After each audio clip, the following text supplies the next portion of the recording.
boy got no chill. Like for real. That boy got no chill. That boy ain't got no chill. You gon' tell it to him straight, don't care how you feel. They ain't feelings, I'm counting millions, this ain't no cap. Shoot through the ceiling, look how they act when I enter the building, like for real. What I look like taking it back. If I said it, then I meant it. Bitch, let's get it, gon' pull up the stats. Pull 'em up, I'm pulling up. Hop out, what we talking about?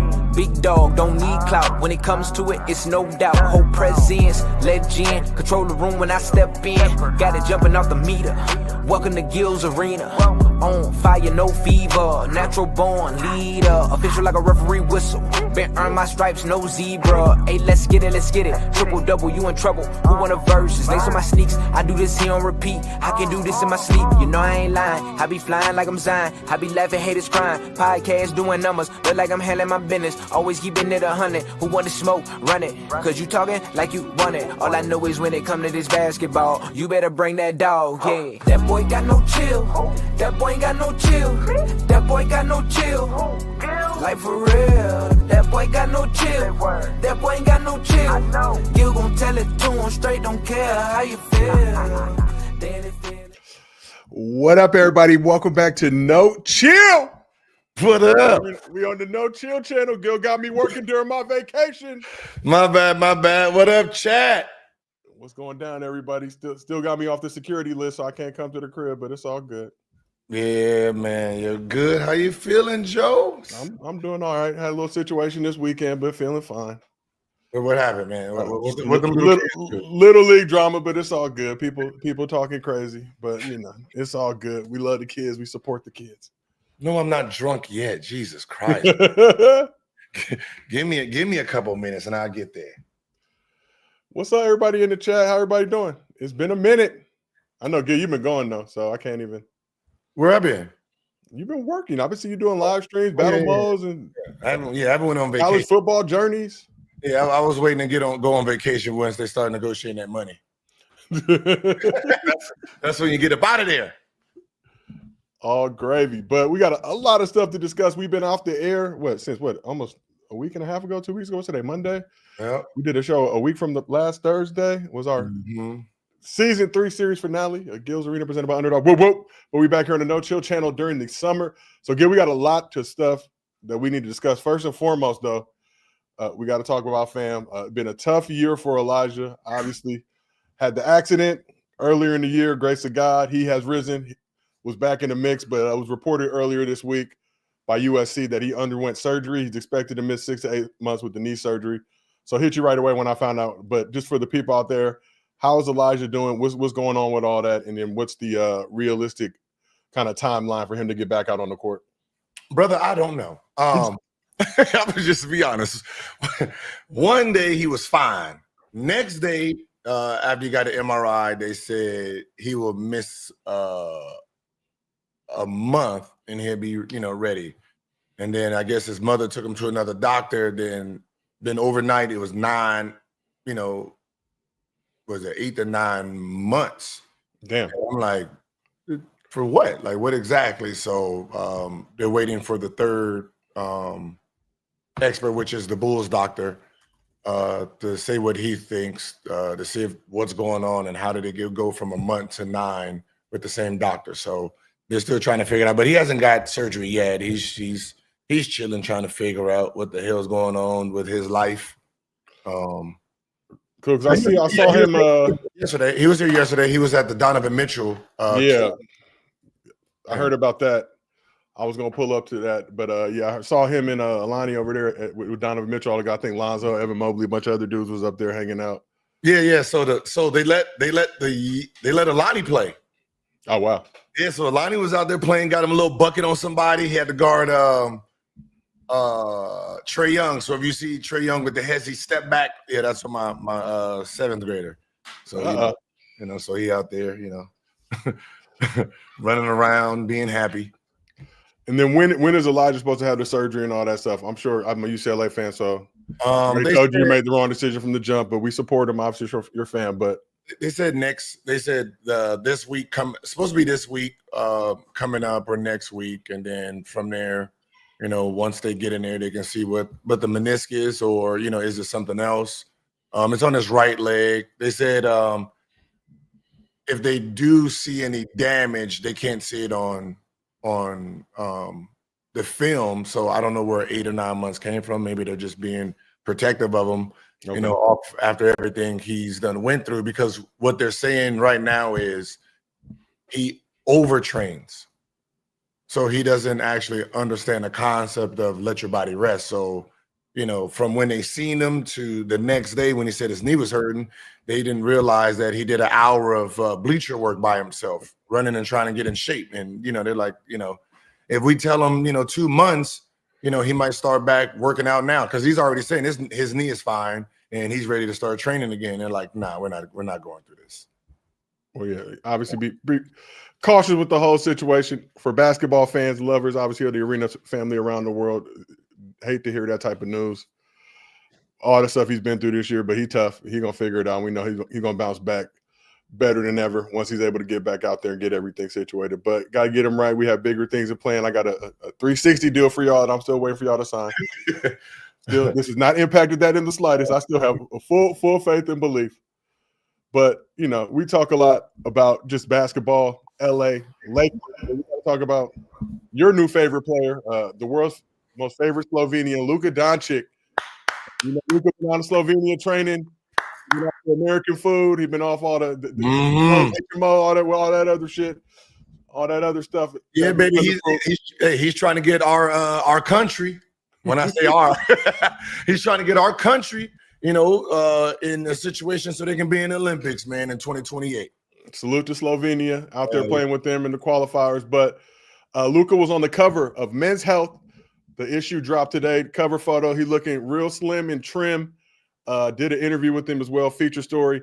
Said his dietary regimen includes fasting nearly 16 consecutive hours a day while consuming a high-protein, low-carb nutritional program. Includes whey protein shakes.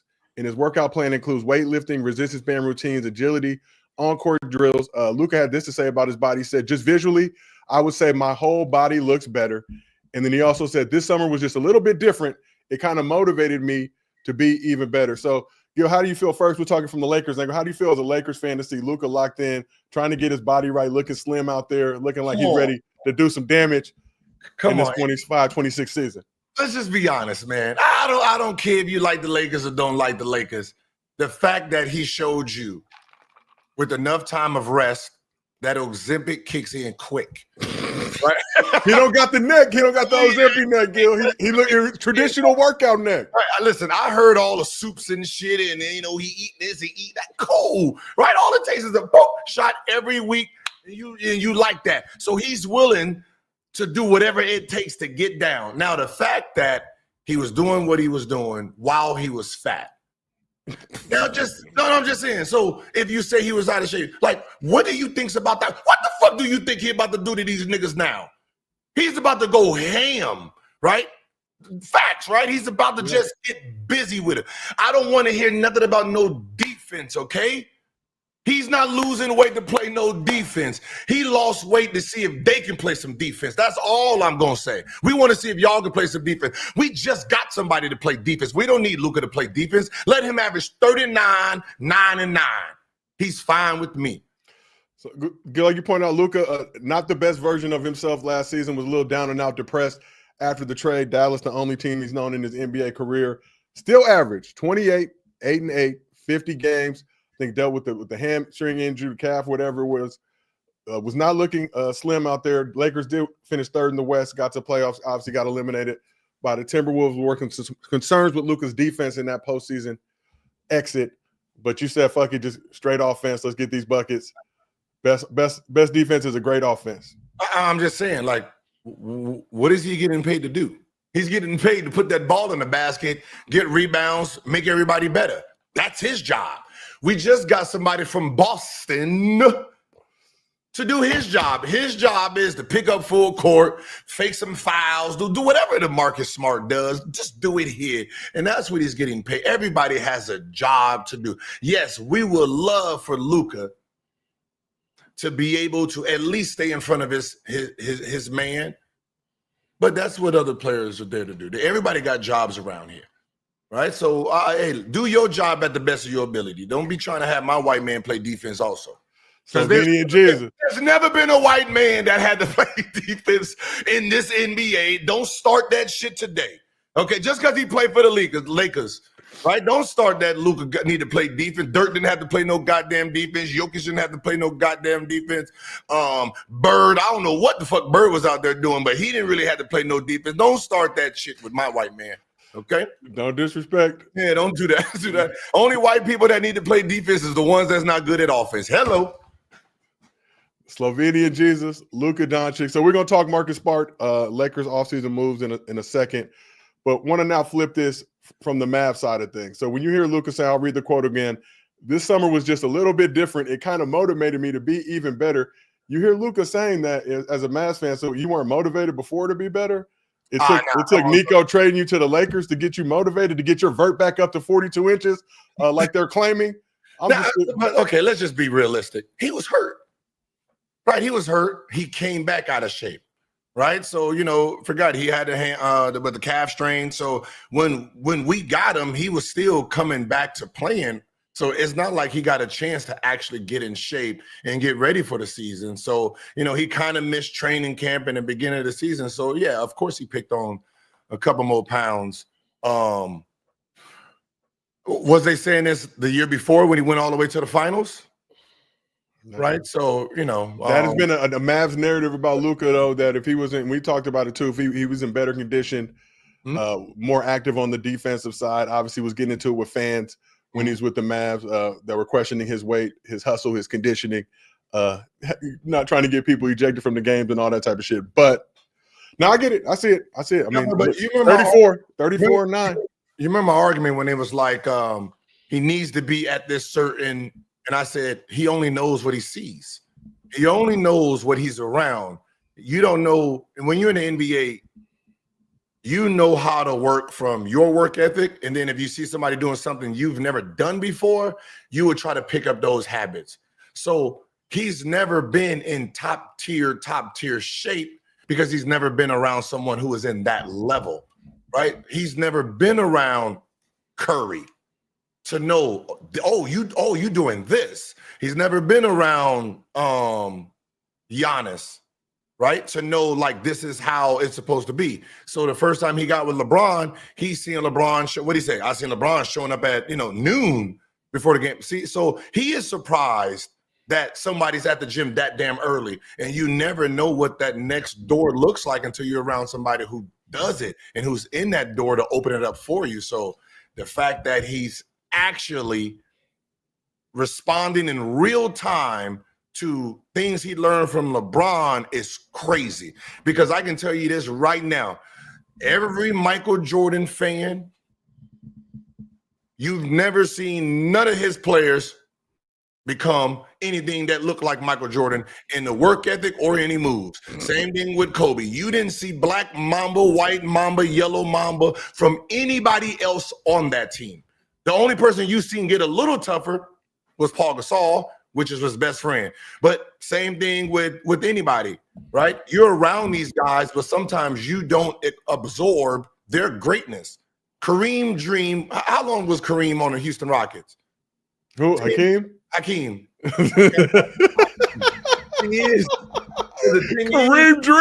Kareem Dream, 10 years, 11 years. Ain't nobody not one person did a dream shake out that nobody. All the bigs that was working with never did no dream nothing. So they didn't learn nothing from them. They watching them do it every day. No, because what you do is you go to work, you do your shit, you get in there. There's only a small group of people who try to get to that next level. And he was one of them. Like, we 17 seasons with the Rockets, 16, 17 seasons, Chad, if you can confirm for me. Yeah, so I'm in vacation mode. Nobody, we didn't see nobody else inherit the dream shake. And I'm pretty sure he tried to teach some of them that. So you don't inherit it like that. So the fact that he, in real time, a couple months with LeBron, you got the nigga losing weight for the first time, plus added with, they don't think he can do it. He's ready.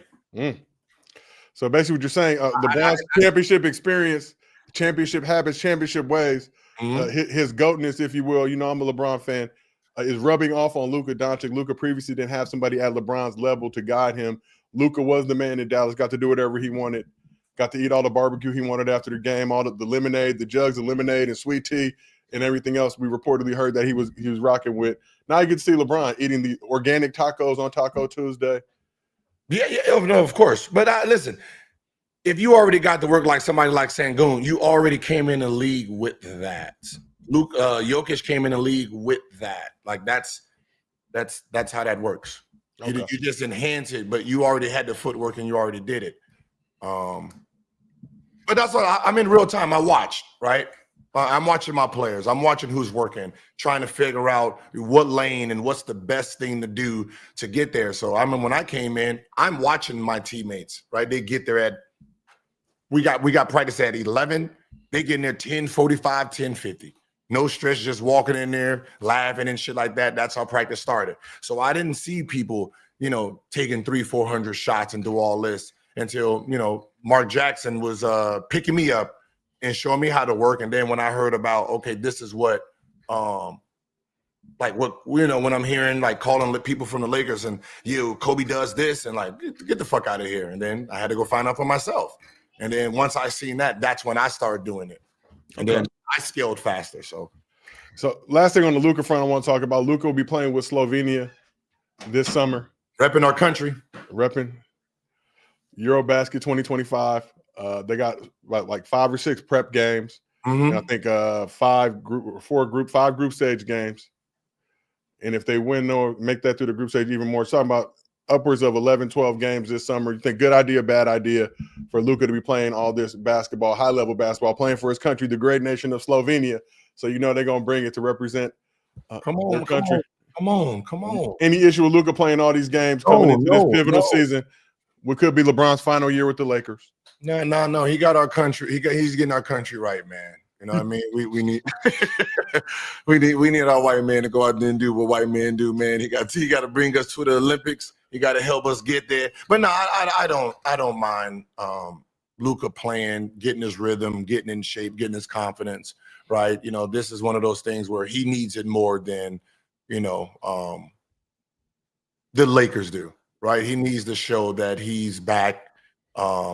His weight loss is transitioning in the right way, right? Getting his speed. This is where he gets to really, train his muscles again to do things that he used to do when he was a rookie, coming down the lane, dunking on people. His game has transcended to how his weight has for him. So and he's the skinny, fact that he can do it in real time, it's gonna be good. He's skinny, but do you want him to waste all that Luka magic for the great nation of Slovenia and not save that for the great organization of the Los Angeles Lakers under the former ownership of the Buss family? Yeah, man, he's 25 years old. He is 25. Oh yeah, go out there and just play basketball and do what you do, man. So I'm loving it.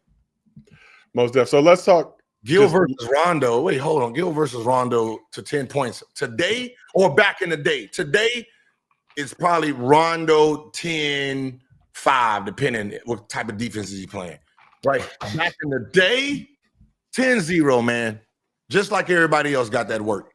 Not playing that shit. So prime Gil versus prime Rondo, you're winning 10-0. Rajon Rondo not getting our bucket, not a near bucket. Oh man, no. I didn't give up the ball. And man, I think you better ask somebody in Washington. Look, when I came through the draft in 2001, I had Joe Johnson in that draft. I had Sean Lampley and I had Richard Jefferson, and we did 5 spots. Nobody touched the ball. Let's just put it like that. I don't know. They all combined for the same amount of points. Then they hating in the chat. Jay said, Gil, you had 2 good years, but you made 3 All-NBA teams. So do the math. Do the math. You're crazy as hell. I had my rookie year was great. When I did get in, I balled out. Second year, most improved. That's a good year. Won an award. Got that one. Third year, I got hurt a little bit, but I still did good. Fourth year, All-Star. Fifth year, All-Star. 6th year, All-Star. Come on, man. Stop playing with me like that. I don't know why y'all be playing with me, man. Y'all see I was out there getting buckets. They're still salty about all the Kobe discourse, Gil. Still haven't listened closely to what you said.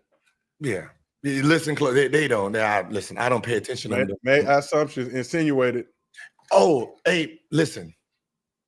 I think they read the title, and the title had said Rob Parker and I think it was Olin Polynice. Oh, shout out Olin Polynice, former Los Angeles Clipper, man of the people, legend, OP. Does he have CTE? Whatever that shit is. Come on, Gil. No. We gotta know. I had to show my face in Summer League. No. Who we have beef with. I got so this man cried. Real.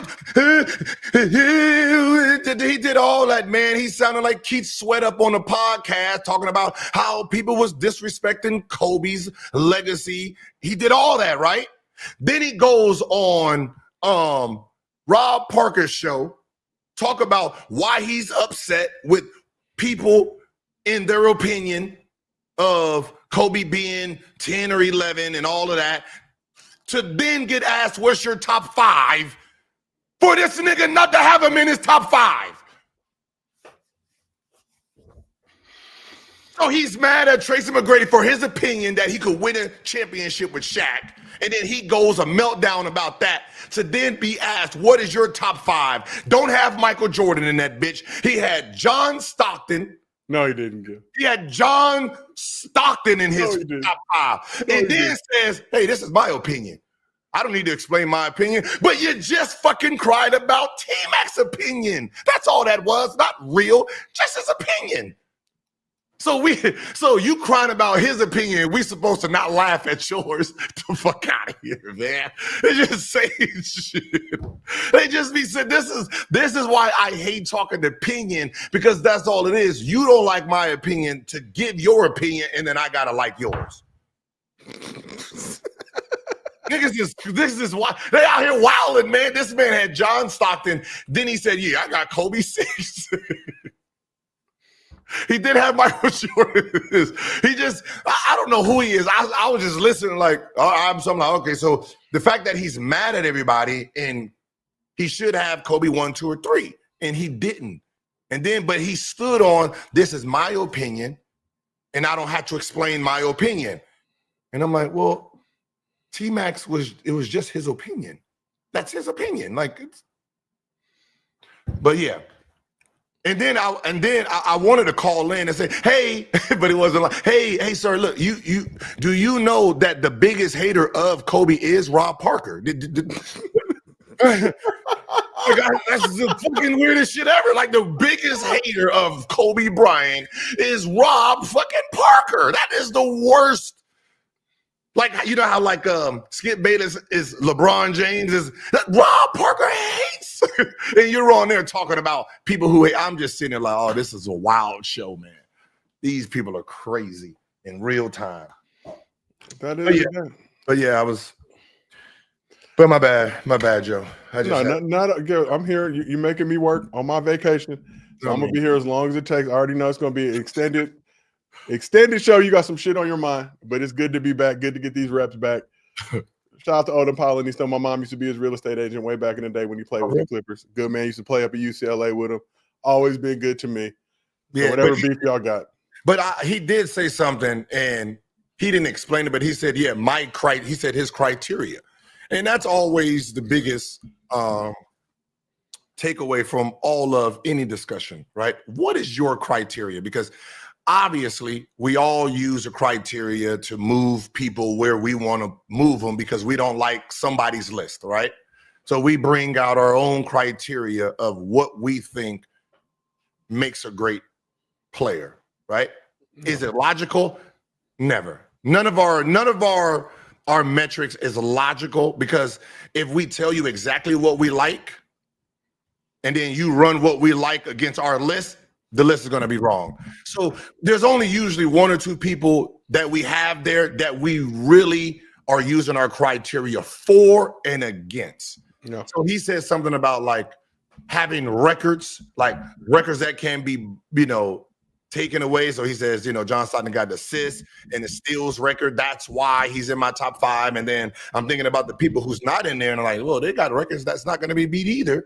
Jordan 10 scoring titles and 6-0. Like, there's a lot of shit that's in there that won't be beat. But I was like, Yeah, I understand because I'm dealing with that a lot in Little League youth sports. For those who know Little League, we got this thing called Game Changer. It keeps all the information in it, all the stats. There's a lot of discourse discussion about who doing what. And my thing with them is, let's go on Game Changer. You can sort whatever category you want and look at the names that populate at the top of the list. So if we're forming our list, is it based on vibes? Is it based on eye tests? Or is it based on actual numbers and stats and logic and facts? Oh, so basically there's an all-star game and a couple of your players ain't on it? Is that we playing all-star tournaments right now. My son been out here doing work. The numbers support it, but he's just not getting the love that I'm a proud father, but it's like I can separate my fatherhood from let's pull up the Game Changer. What stat do you want to filter by? Okay. So Which one? Which one? The biased little league, this person's over here. His mother pays a lot of money to the organization, so he gotta make it. I get it. That's life. That's like we're learning, but teaching him about life. Say it ain't gonna get no easier for you as you get older in life. Soon you may be good enough to be in these conversations, and they're gonna hate on you because your father's good looking, because he hosts Gills Arena presented by Underdog. Whoop whoop. What's up, everybody in the chat? No, and whoever in the chat keeps saying, take my hat off. I'm stressed right now. We are in the middle of a Little League Summer All-Star Tournament. My hair is gray. It is not a vacation. You see the championship ring. But this is the real one. We won our local Little League champ. Now we playing all the other Little Leagues. And it's turf wars. It's beef. It's snippiness. It's all that. But back to the subjects at hand. So we talked about Luka looking skinny. Talked about Luka playing with Slovenia this summer, Eurobasket 2025. Gil, you said you're not phased. You're not worried about all that. But let's talk about the rest of the Lakers. So been a slow offseason for the Lakers, and we're just keeping it real. First free agent signing, Jake LaRavia, 23 years old. A lot of people told me stop tripping on Jake from State Farm. It's a good pickup. He's going to come do his thing, I think, with a 2-year, $12 million deal. Then DeAndre Ayton gets bought out by the Blazers. We need a big man. So we got DeAndre Ayton, 15 and 10, I think, 7 seasons. One of about 3 or 4 people to do that. Names like Giannis Joker. Not comparing those, not putting him on that level, just saying that 15 and 10 is the stat line. And then the Wizards. We're looking at some potential trade opportunities for Marcus Smart. I believe the Heat were some of the teams, among the teams mentioned, couldn't get the trade done. Bought out Marcus Smart. Marcus Smart, Mr. Boston Celtic, signed with the Lakers. Gil, you jumped on Instagram. You did not appear to be too happy with the move. I'm rolling with Marcus Smart. I think it's a good pickup. I'm just more concerned about his health and well-being, and will he be able to actually be out there on the court a sufficient amount? Because we see what happens with these dudes who are dealing with injury issues that come to the Lakers. We still looking for Kendrick Nunn. We still wondering where Kendrick Nunn at, because we ain't seen him none on the court. He's at the same place Gabe is at. Shamar Moore. No, that nigga ain't Shamar Moore. He just did a video. It looked like Maxwell. I'm like, who the fuck is this? Like, who is this person? Like, oh, the Lakers star. And I'm like, wait, Lakers star, first of all. I know we don't got no light-skinned Lakers stars. And then I seen the name, like, wait, is that Gabe over there looking like, come on. I guess he shaved his beard off and shit like that. He's going through some trauma, but I don't know when he gonna show up. So, yeah. Listen, am I happy about a Boston Celtic coming to the LA Lakers? No, that's one. 2, okay. I didn't even know Marcus Smart was still in the league because he played for the Wizards. So your former team, Gil.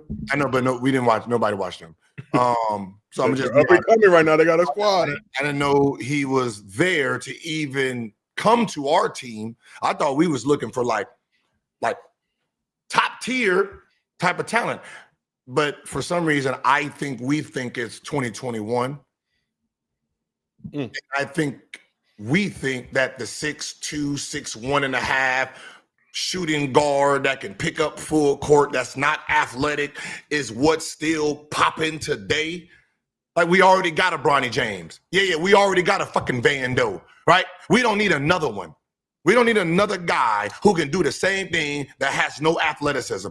All these guards at the 1, 2, and 3, they 6'7" jumping out the gym today. We don't need this the stubby basketball player trying to guard 6'7" guys that we got to fucking double all the time. So I didn't understand that move, that we're going backwards in times. Like, that would have been a good move back in 2021. Now, like, all these wings are 6'7" with 48-inch verticals, man. Like, Like the stuff he thinks he's going to be doing out there, that's past tense. That's why he hasn't really been relevant in the last, 3 years? 2022 Defensive Player of the Year, 3-time, first team, all defense selection, 6'3". 6'3". Luka not playing no defense. Ooh. So you don't want – and Bronny's still not ready. I did see Bronny at Summer League, was very impressed with his year 1 to year 2 growth and jump. Don't think he's ready to get significant minutes in the Lakers rotation this season. My personal opinion. Love Bronny, though. LeBron do not send the clutch trucks in my house. But look, you think Marcus Smart can't add something defensively to this Lakers squad? But I'm gonna support him to start the season off and wait till he air balls, and then I'm gonna get in his ass. But for the most part, I mean, it's a good pickup. But we have those people. Like imagine if you got Vando and him out there with LeBron James and Ayton. That is nasty. Who else is there though? Luka too? Rui? No, what I'm just saying, but that is nasty because they're just gonna pack the lane and just force you to shoot jumpers, right? Because two of those guys, we really just hey, Marcus, if you want to shoot 6-7 threes in a row, do your thing, fam. You're not here to make shots like that. Same thing with Rando. So, it's lineups that you just can't put on the court. If you do, you're going to stress out, Luka. Luka is that fifth guy with those other four. Yeah, you're going to stress the fuck out of Luka trying to sit there and do all this shit. Then he's going to be doing all these moves. Then you pass it to goddamn Marcus Smart. He hit a 3 the first time. Then you threw it back again. Then he hit the side of the fucking backboard. Every other shot is going to be a backboard or an air ball. Like, I know what we're getting, right? So I'm like, goddamn, okay, all right. At moments we can deal with that, but I would have rather had somebody who can go who just got height. So we're too small. I just don't like lineups that's gonna be possibly put out there, and we're gonna be a little bit too small. But I do like Ayton. He already got LA in his heart. Leaving bitches stranded overseas. I love that. Boy, welcome to LA. You had to let her know where you from now. Leaving them hoes you ain't putting out. Well, stay here, guys. Stay here. Yeah. He plays for the Lakers now. He don't play for goddamn Portland. When you play for Portland, teams like that, those players got to deal with that shit. They fly you out first class, put you all up, and you don't want to put out because of the name right here. He is forced to deal with that, right? Like, when you the Lakers, we out of here.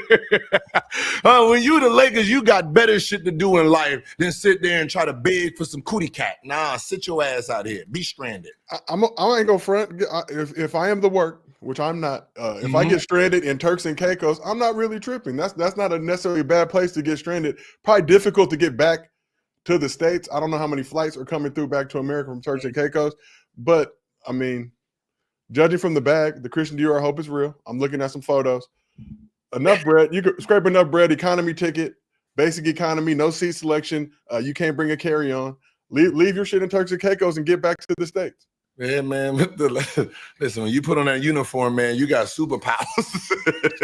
So I'm saying, as long as he's learning in real time right now, woo, that boy is amazing.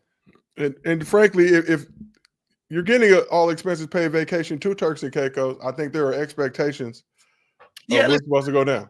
Listen, your body, your choice, right, ladies? Your body, your choice. It works the other way.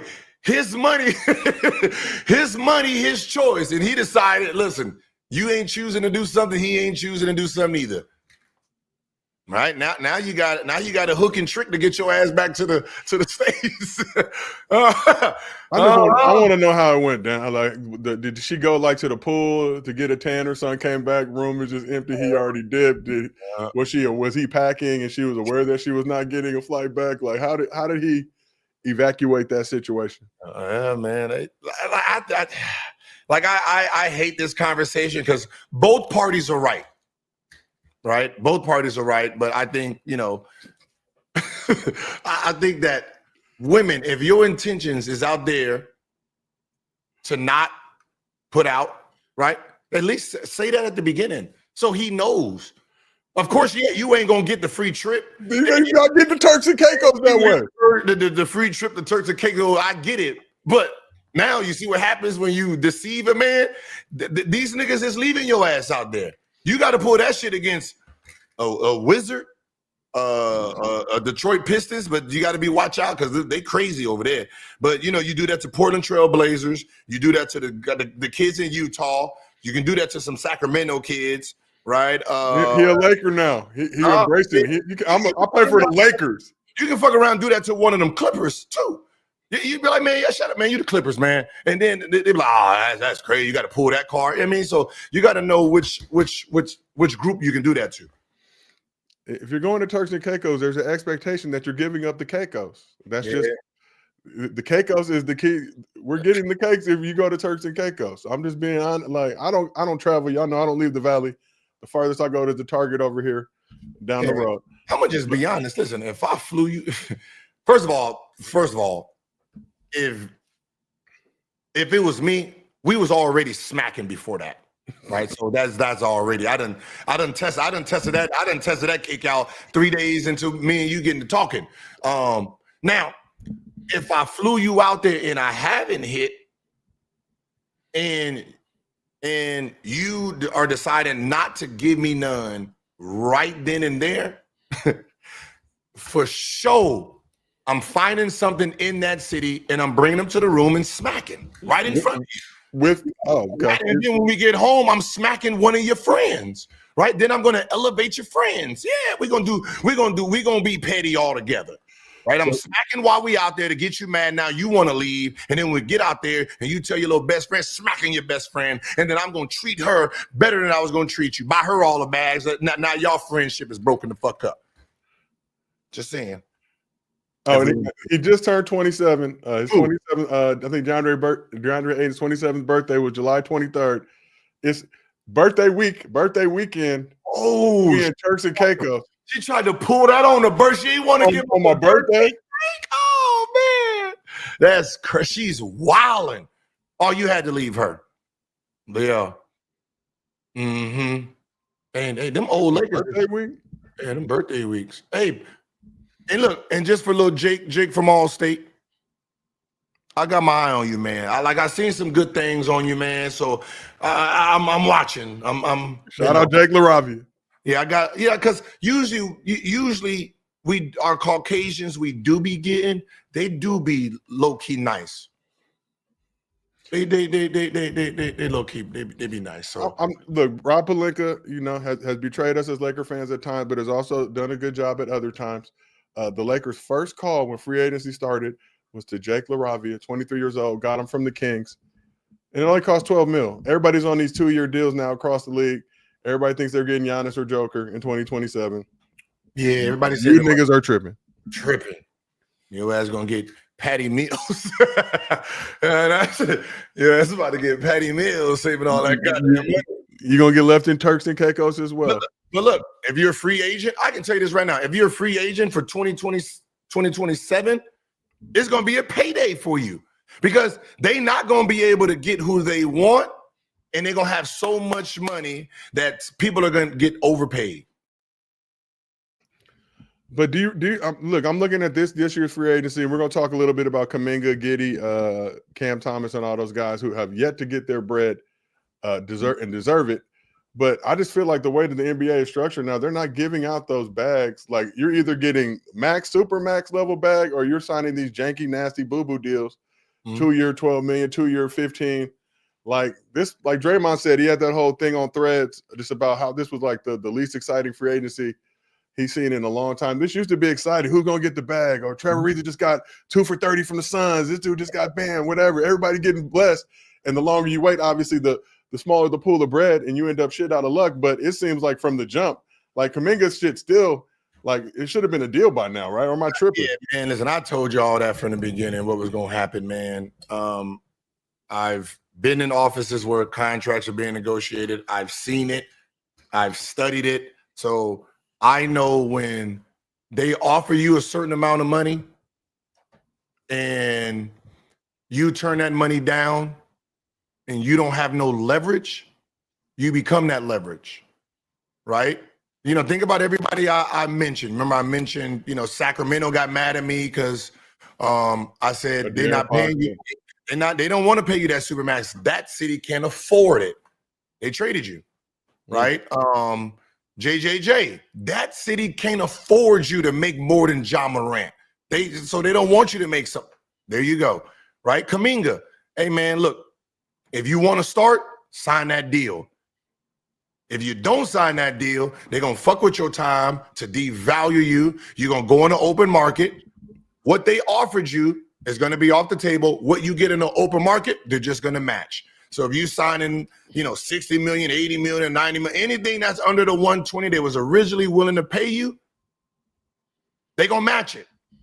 The problem with that is if you don't have another buyer, you're gonna be just how you are right now. Gonna have to sign a qualifying deal. And guess what? They get to do the same shit again. Right, bring him off the bench. But he'll be a free agent at least at that point. Reports that they're looking for a sign and trade partner. But Anthony Slater, I think, who used to be at the Athletic, I don't know if he's there anymore. He still might be, but basically broke this story, basically saying, and I talked to some people in Kuminga's camp as well recently, that there was never no offer. So there was all these back and forth that he wanted 45, 50 mil a year. He wanted to get paid max bread and all this stuff. So from what I was told, the Warriors came in with a super disrespectful offer off the jump. Just like, you know what I mean? Like, and his people weren't rolling with it. And then that's where all this stuff started. But it was even below. I think they were talking about Jalen Johnson deal, the 5 for 150, saying he would have took that if that deal was offered. From what I heard, that deal was not offered. It was significantly lower than even that. Yeah, and it's like, I'm not going to take this whole deal right now from y'all. No, it was one. He was hoping for what, 5 for 150. They was thinking 5 for 120. Those are the numbers. That's the range that I think the 5 for 120 was what was put on the table. Take it or leave it. And it's like, now I'm gonna bet on myself. And it's like, okay.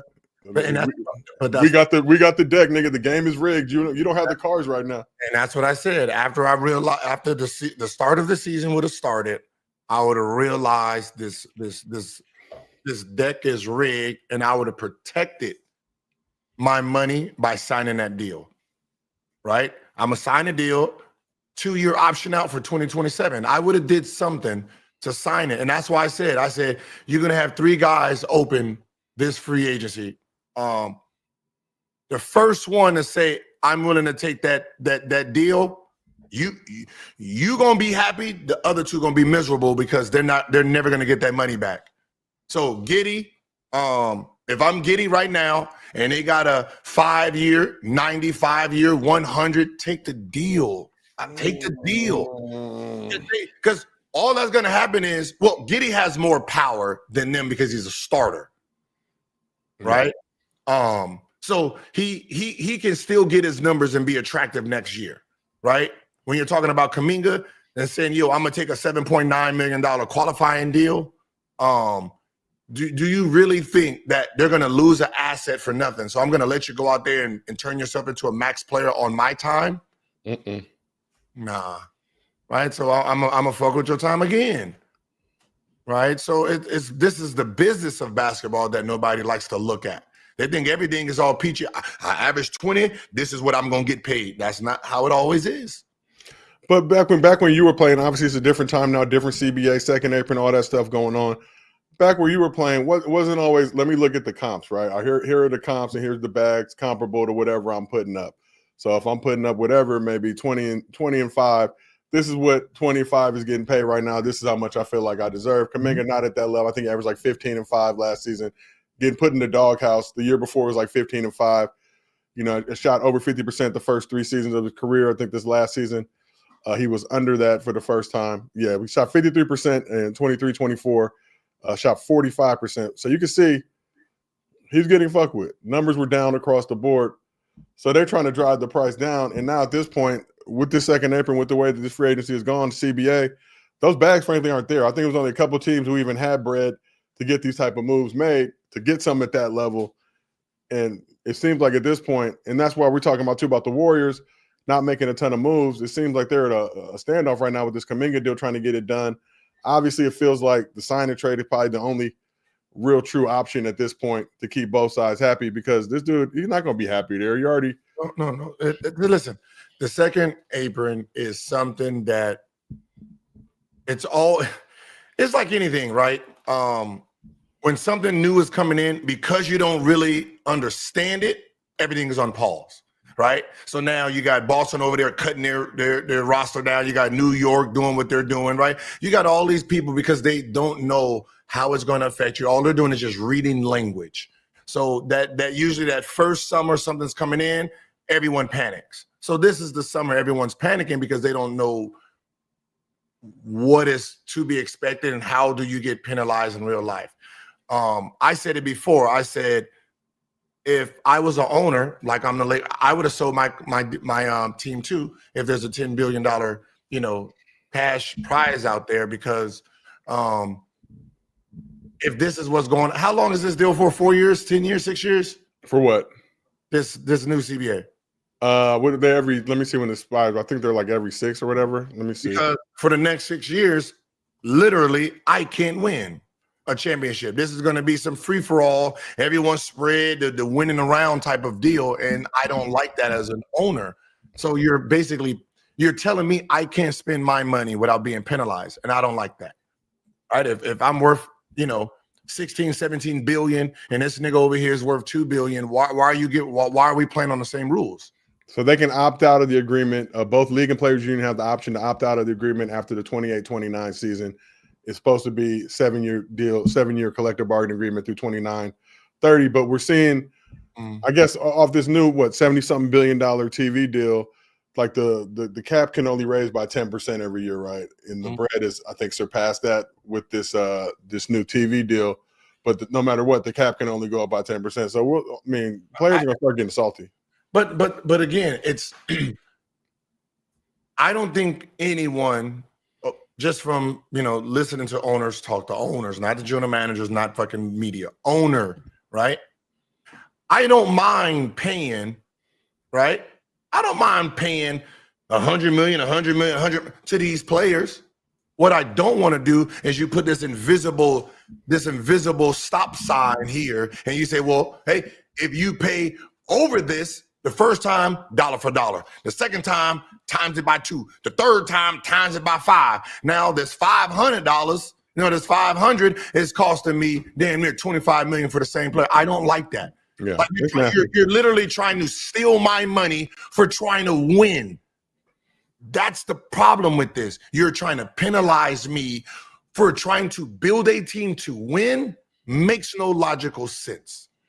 Right? So the teams that stay sorry, hey, we gets taxed nothing, we pay, and all the teams that are trying to win championship get hit over the head. Like, how does that sound? That doesn't sound like an NBA that has to do with players' legacies. Yeah. Right? Think about it. My legacy as a player, their legacy is built on winning. The owners are getting penalized for winning. Jokic, his team owner will be penalized for winning. So they're going to have to dumb that team. Shay, you're trying to win these back-to-back championships. This new contract stops all that. Yeah, but I will say the one thing, because we talked about that with the Thunder and what was end up going to happen. So Shea signed that Supermax extension. Obviously, Chet Holmgren signed a max extension. I think Jalen signed the Supermax extension as well. But J-Dub, like, they're still gonna be all right. Like, I think they finessed and finagled, and Sam Presti is kind of seen and looked ahead down the runway. Like, this squad is gonna be all right for the next couple of years. Yeah, they're gonna have to make some tough decisions down the road with some of the lesser dudes on the squad, but they have such an arsenal of picks that they can basically retool with these lower level contracts. Like we talked about it with the Nets, where they had the 5 first-round picks, but it's like the amount of bread you're paying for these 5 first-round picks for the amount of time that you're gonna have them. Like, at some point, you're going to see some good turnaround with that. And that's not saying the Nets are a good squad by any stretch of imagination, but with these Thunder, like, those 3 are going to be good to go. It's kind of those pieces surrounding y'all. Eventually, some moves are going to have to be made. But we're talking about just our core of this young crew. Obviously, J-Dub and Chet are much younger than Shea. Shea a little bit older, but we got this squad for the next 3-4 years and really won't be hitting that second apron anytime soon, especially with these 10% increases. But think about it like this. If I was allowed to have my team the way it is, and there's no 3 times, 4 times penalty, right? You just, I'm paying dollar for dollar, right? Now, if Katie want to come to my team, on his last year. I should be able to say, come on over here. Let's do some winning. I should be able to build my team. Like if you're going to penalize teams that didn't draft their players. So if I'm on that committee, I'm saying, all right, Shea is not your guy. So his contract is fully on yours. Now you get a discount for paying Williams and Chet. Those are your homegrown. Right. So if you drafted a guy, you don't get penalized for it. You only get penalized for guys you're signing and trading, or you're signing free agency, right? So you get penalized on those guys in real time, but the guys that you drafted, there's no penalty against your cap on that. Yeah, you get penalized against people you bring in. That's what I will be saying. That's fair deal. So now you make drafting more important, right? But right now you're penalizing for being smart. You want everybody dumb. And we've seen this, like, damn, team built through the draft like the Thunder built, and down the road you're gonna punish them for being good at their jobs. And the other thing, like I always tell y'all, is like, in a country that prides itself on being capitalist and capitalism, free market, all that other bullshit, but we talk about the salary cap, and when it's black athletes involved, then we gotta cap the salary. I've never understood that logic and rationale. If people are good businessmen, they'll be good businessmen. But like you're saying, this thing basically punishes people that try to be good businessmen and saying, damn, you want to invest and spend on this team, then you got to break all this bread with these boo-boo teams that don't want to do any of that shit. They don't even want to hit the cap. And this is why having debates about players' legacy when it comes to rings, and now for the first time, you get to see the business of basketball. You literally get to now watch it in real time. They are penalizing teams that want to win and stack their rosters. So now that means teams that are right there and getting ready to jump into that next, they got to dumb their team down to get under a certain cap. So they got to now win under a certain cap. They just can't go out there, I want to build rosters to win. Now you are seeing what everybody's been saying. I wasn't put in a situation to win. My team they couldn't afford to win. Philadelphia, if you're Allen Iverson, and he said, look, I got our team to the finals with this roster. And I'm like, oh, all I need is one more piece. And they're like, yeah, but why do we want to pay this player $20 million? Like, you sell all the seats. What seat is he going to sell? He's not going to sell not one seat in this bitch. You do it all, so we're just going to keep riding your back. And then when the final product is done, they're like, well, Allen Iverson didn't win no championship, so shit, he can't be. And that's what ends up happening. And we talk about that a lot too with just player empowerment nowadays, right? We get mad at guys who this whole loyalty thing, but the teams aren't loyal to their stars, right? The teams are trying to make as much bread as possible, spend as little as possible. That's just business 101, right? Mm-hmm. Some teams will go out there. We look at it with the Pacers, right? You got Miles Turner, who ends up going to the Bucks. Now, the reports were the Pacers would be willing to go into the luxury tax. Obviously, Hallie goes down with the injury, and all of a sudden, it's fuck that luxury tax. Like, look, we had a good finals run. Cherish these memories.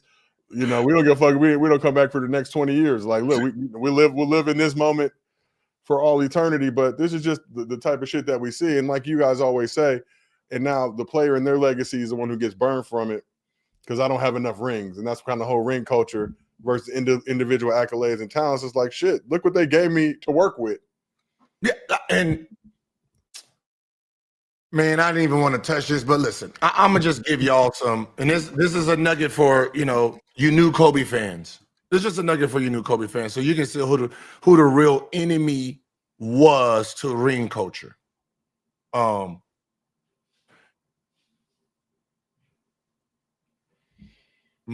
The Bulls won 3 championships and retired in '98, right? Kobe, Michael Jordan, right? 3 rings in a row. And there was 1 year in between that, and the Spurs won that, right? Phil Jackson comes back, right? And then he comes with the Lakers. The next shooting guard to go 3 in a row was who? Kobe Bryant. Now, this is what the fuck everybody missed. And this is why people didn't understand.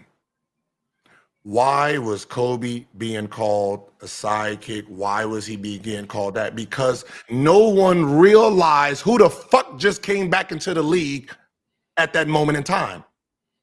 Michael Jordan was in the NBA still. Those people that was NBA Jordan lovers, the NBC, all of them, they was not listening to no fucking Kobe is the next Michael Jordan while Michael Jordan was fucking playing basketball. They didn't want to hear none of that shit and talking, and that's who started the campaign of Kobe sidekick. This is Shaq's team. That's who separated. They did it in real time because Michael Jordan was there.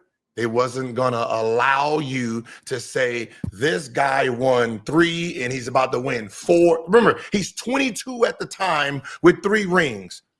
They're just like he's hitting his peak while Shaq is in his peak still. So these two are sitting there at 1A and 1A.5, whoever you want to get it. And it was about to fucking go 4, 5, and 6. And that's when the Jordan loving media decided to start using those narratives in real time.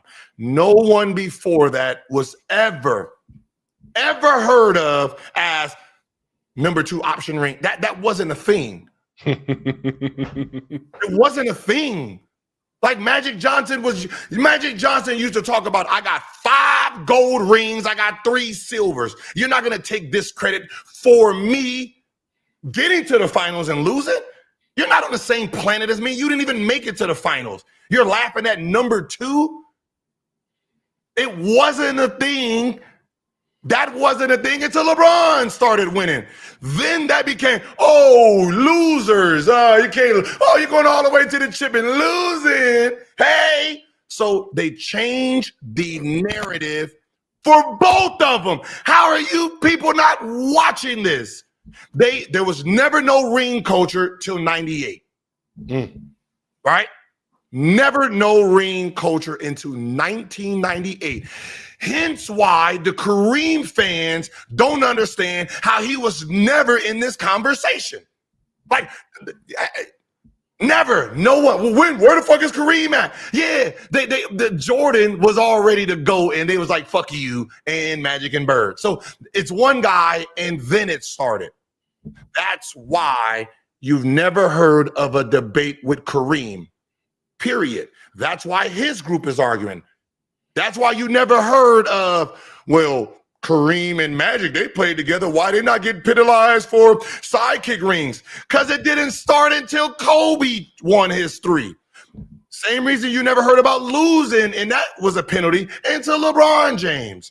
It's the same group doing the same thing, changing the rules of how rings matter. And you keep falling for the same trick. Well, it's not the same trick. It is a different trick. Y'all are mad right now, right, about Curry, right? Now, I'm pretty sure y'all looked at this list, looked at everything that's been written. He got 2 sidekick rings, right?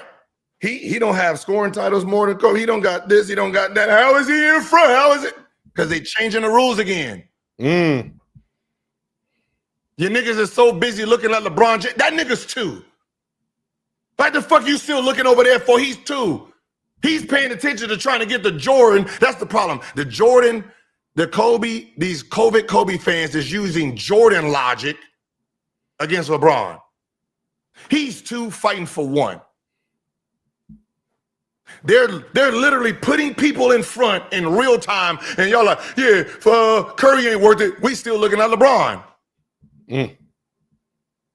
Like, come on, y'all, like, start waking up and challenging the people who are voting. My opinion doesn't matter. Josiah's opinion doesn't matter.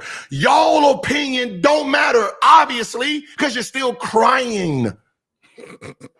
The fuck are you talking about? Scap attack, nigga, you're still crying. So obviously what you think you know obviously is wrong. They just put Curry right in front of him, and me looking at everything, nigga, that you're still 3-4 years away from that move. And they just did it. And they're like, yeah, culture. Culture? When the fuck was that? Yeah, culture. What about the defense? He changed the game. Yeah, we ain't really paying attention to no defense. I know, hey, listen, Scap cooked me, but he's crying today on something I said then. Like that, like opinion and reality, two different things, right? Our opinions allow us to do whatever we want. The facts are still the facts, and that's what's winning. Like our opinion is, right, Dwight Howard is a top 75, right? I would say that's a very, very safe and fair opinion. Right? So his career, when they was voting, was better than Dame's, right? I would say that is a reasonable conclusion to come to. Who the fuck has the top 75 anniversary under their name? Not Dwight Howard. Okay, so that is the fact. No matter what you want to argue for Dwight, the fact is one player has top 75 anniversary under his name, the other doesn't.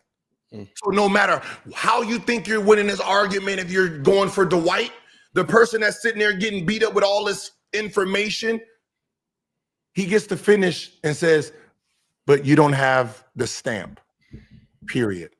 Right? That's how it works.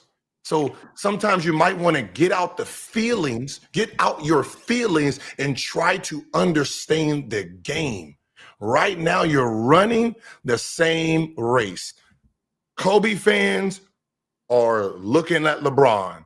LeBron fans is looking at Jordan. And Jordan's fans have figured out how to make you two niggas look at each other. Like, okay, LeBron's too. Hey, Kobe fans. Hey, LeBron's too. Shouldn't y'all be right here? Y'all was supposed to be the next me. Hey, you two niggas fight. You two niggas fight. Number 11 and number 2. Y'all fight where I get to sit back here and do this.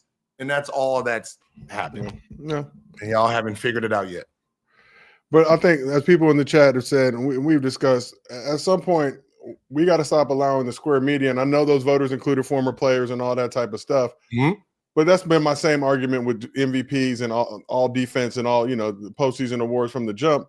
Who are these people that are allowed to vote? And what qualifications do they have to really, like this, all these people, you guys got to understand, these media awards, right, that come from the media is to get people to read their publication, to get them still interested in the NBA, to get the viewership still going. So this person from ESPN or this person from these spots, these major national public and international publications, right? That was the whole point of this stuff, was to keep them covering the league and to make them feel important and make them feel like they had a say. But at what point do we develop an actual, I don't even know, a counselor, whoever that is actually qualified enough to give these opinions, right? We see who the voters are, right? I've never, a lot of niggas I haven't seen make a jump shot. I didn't play in the league. So I would never want an MVP vote. I can't sit here and say I'm a better analyzer of the game or because I'm fucking a beat reporter. I'm just keep it real. I go to basketball games and I see where like the media sits. That shit is terrible. How the fuck are you supposed to watch the game from that angle? You got the stanchion black and half the court. I watch this shit at home. So I'm basically just looking at a stat sheet, looking at half the court. It's much easier for me to watch it at the crib with the game angle and see what's actually going on in the game. But for somehow, some way, these are the people that get to determine who are the MVP, all defense player of the year, and all that other shit. It's wild to me. And that becomes the argument when people decide, why do we respect the media's thing? Because I don't know if they know media votes for all of it. So if you win a defensive player of the year and you got 12 or 15 up, the media voted for that. All NBA, the media voted for that. Like, they're voting for everything. You're just refusing to use what you don't like is what you want to use. You want to use what you want to use to fit whatever your argument is. The problem that nobody wants to talk about, see, when you get to basically say, I don't care about the media's vote, and then they vote, and then you bitch, something's wrong with you, because their vote is still counting. But because you're not challenging them and you're dismissing them, they don't need to correct themselves. They don't have to correct themselves because the mass public ain't paying attention to them. You just say, why do we care about Bleacher Report? Fuck them. And then ESPN's going to come out with their list and it's going to look damn near the same. What are you going to say? Well, fuck ESPN. What do they know? Well, this is an official, these are the people, this is how your Hall of Fame career is being judged by the same people. So you need to understand their logic and then challenge them on their logic and on their metrics. So that means when Bleacher Report dropped their list, and these are the criteria you gave them, you challenged their criteria. See, that's what these people don't understand about me. I'm not coming up with the criteria. I'm reading your criteria. I'm reading your list, and then I'm throwing back the information and say, answer it. You say rings matter. I say bullshit because how about this? You got Kobe with 5 rings, and you got him 10. Rings matter though, but so why is number 9 got 1 ring? Which one matters? The 5 or the 1? Because you can't have 10 with 5 and then number 9 with 1 ring and you say rings matter. And then you got number 6 with 11 rings and then number 5 with 2. But you're saying rings matter. So obviously you're bullshitting. Yeah. Right? They matter when you want them to matter. So I think the problem is this. You're mailing out your thing. And you're literally doing this, filling it out, put it in, and no one's checking you on anything that you got going on. Gil, logic is wrong. It's not my logic. It's my research. Yeah, but I think that's the big problem too with you and this whole discourse, right? You've been called a Kobe hater, and obviously I know you well enough, know you long enough to know easily one of the biggest Kobe fans of all time. At no point in making these arguments or pointing this shit out were you trying to diminish Kobe, because on your personal list, I know where you have Kobe. You were talking about how the media has done this, and now it got spun into Gil said Kobe's not this, and Gil said Kobe's not that. You never said that. But this is the game we play. But that's the point of it, because that's why I call them Kobe fans, because they only came around when he passed away. Because when people say they never said this about Kobe, I can go and look at Rob Parker videos. I can look up all these people videos and show you the disrespect in real time. And not one of you motherfuckers made videos on it.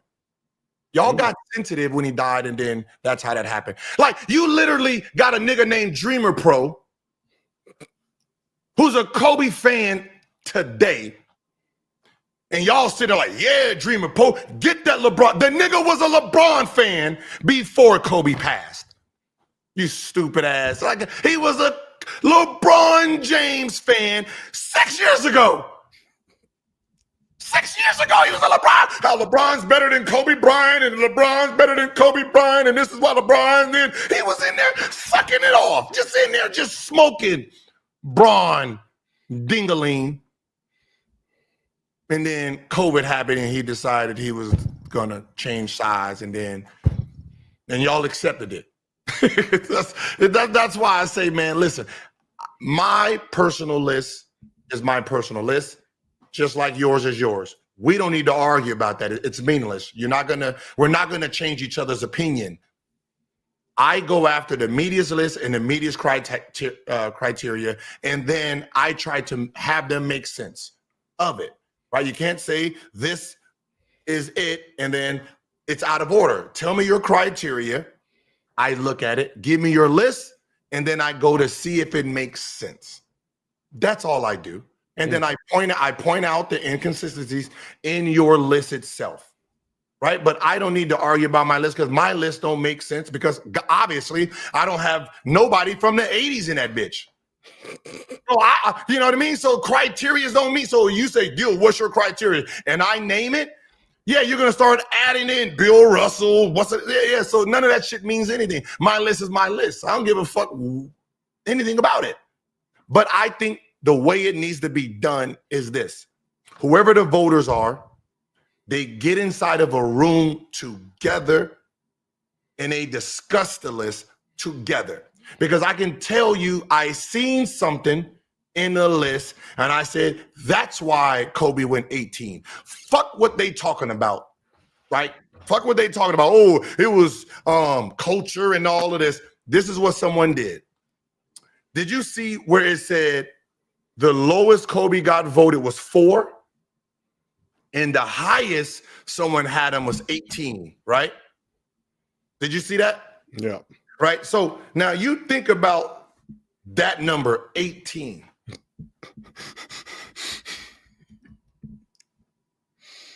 Now, disrespectful. Now, if you let's say if you a Steph Curry fan, right?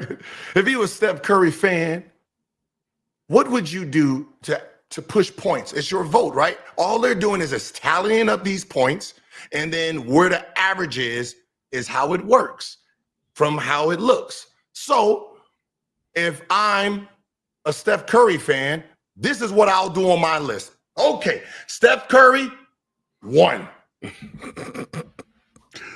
Kobe Bryant, 18. Right? I separated them by 17 points. So when you start calculating all the points, look what I just did. Do you understand the concept? So when Kobe has like 9, 5, 7, 8, 17, this and that, when you start putting them points together, that's how someone like a Steph Curry can slip into 10. And then you're like, how the fuck did this happen? Because all it is they're just doing math from everybody's votes that's coming in. And it's just separation of points when you add them all together. That's all. It has nothing to do with hating on Curry. I'm just saying when you add the numbers in, if there's 10 voters, think about it. If there's 10 voters and we're voting top 5, all I have to do to separate is put 1 at 1 and 1 at 5 and then create that space. That's it. So I say they all should be in there being challenged. There should have been somebody who's like, hey, so how do you have him 18? Yeah, or just get out your vote. We're throwing your vote out. Yeah, you're not counting your shit. And how do you have this person at 1? Like there should be someone checking this and talking in real live, because you're just having these guys vote and then send their shit in and no one gets to check them for it. That's the problem. All right, well, let's keep this thing moving. Obviously, a topic that we have discussed at length. Let's talk about somebody else on that list. LeBron, Raymond James Sr. LeBron entering his last year with the Lakers. We've talked about this all summer. LeBron finished top 6 in MVP voting this season, was not offered an extension by the Lakers. Rich Paul said that LeBron did not ask for an extension. I'm not sure if he's ever asked for an extension at any point in his career. I usually feel like that's just, if you read between the lines of what's being said. Saw Rich in Vegas. Asked him a little bit about the situation. He kept it close to the chest, did not tell me anything. But just want to talk about LeBron. So there was a recent Instagram post from Misko Raznadovic, who's Nikola Jokic's agent. They were on a boat over the weekend in the south of France. It was LeBron, Mav Carter, and Jokic's agent. And in the caption of the Instagram post said, the summer of 2025 is the perfect time to make big plans for the fall of 2026. A lot of things go on in the fall of a calendar year, Gil. One of those things being an NBA season. As it stands right now, this is LeBron's final year with the Lakers. No contract has been offered. Luka set to sign an extension allegedly in August. Is back on his Jordan Brand promotional tour before he starts his Slovenia basketball preparation. Reports are he will sign that extension. But when you see a Jokic's agent sitting on a boat with LeBron and Mav Carter posting that you are fluent in Bronese, I don't know if you're fluent in Jokicese, but what do you think about that whole situation? Where was Luka knees at? Where the fuck was Luka knees at? Luka somewhere 16-hour day fasting, getting his body right for the men's health cover. When is Jokic up? So Jokic, I think, can sign an extension, if I'm not mistaken, in the near future. I think that's why the Nuggets have done all this to get him right. Let me double check. I'm fucking. It's the summer, ladies and gentlemen. Hold on. Yeah, I'm trying to figure it out. Let me see. He can sign and somebody in the chat more versed than me. Not as good looking, mind you, but oh, damn, Hoops Site done changed the whole the site look and everything. What y'all in here doing? Yeah, I don't see Bron going to Denver. That's one. I don't see Jokic going to Cleveland. So Jokic under contract through 27-28 season. He has a player option that season. So I believe either this year or next year he can sign an extension, but he has the ability summer of 2027 to opt out, become a free agent. I believe Giannis on that same trajectory. I can't see any play. Like they say, Jokic turned down the bread, but I think turning it down this year basically increases it for the next year. So it wasn't anything to raise your eyes about. I mean, all this says is if you're trying to make a play with Jokic, that means you're playing more than 1 year. So obviously that means you're not going to retire after this year. So most likely you're going to be playing 2 more years. So damn, you're 25. I mean, I don't see any logical move that has anything to do with Jokic in it that is going to be this 1 year and gone. So that means obviously if you're meeting with Jokic about future plans, then Jokic's agent, Jokic was fucking with the horses, as we know. He was with his horses. So that means you're going to be here at least two more seasons. One, you got to play this season, which puts you at 23. And then if you're trying to do something with Jokic for the 2026 season, obviously that's one more season. That'd be year 24. You know what I mean? I think he only will retire if he won a championship, but I think realistically he probably has 3 more years that he's going to be playing.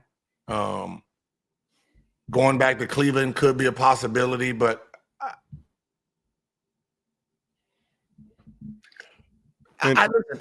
look, whatever he's doing at this point, I don't think anybody cares. And what I mean is this.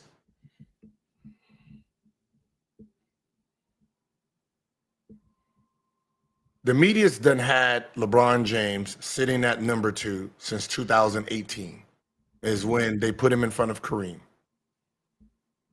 Everything he's done since then hasn't moved him any closer to 1. You leaving going to win a championship somewhere else is going to get discredited like the other ones did, right? That narrative is that narrative for you as a player. The longevity king, that's you as a player, right? There's nothing you can do that's going to help you against Michael Jordan's empire. So unless the people who are voting are going to be put in and say, this is the criteria you got to use to do this list or whatever, you're going to be 2.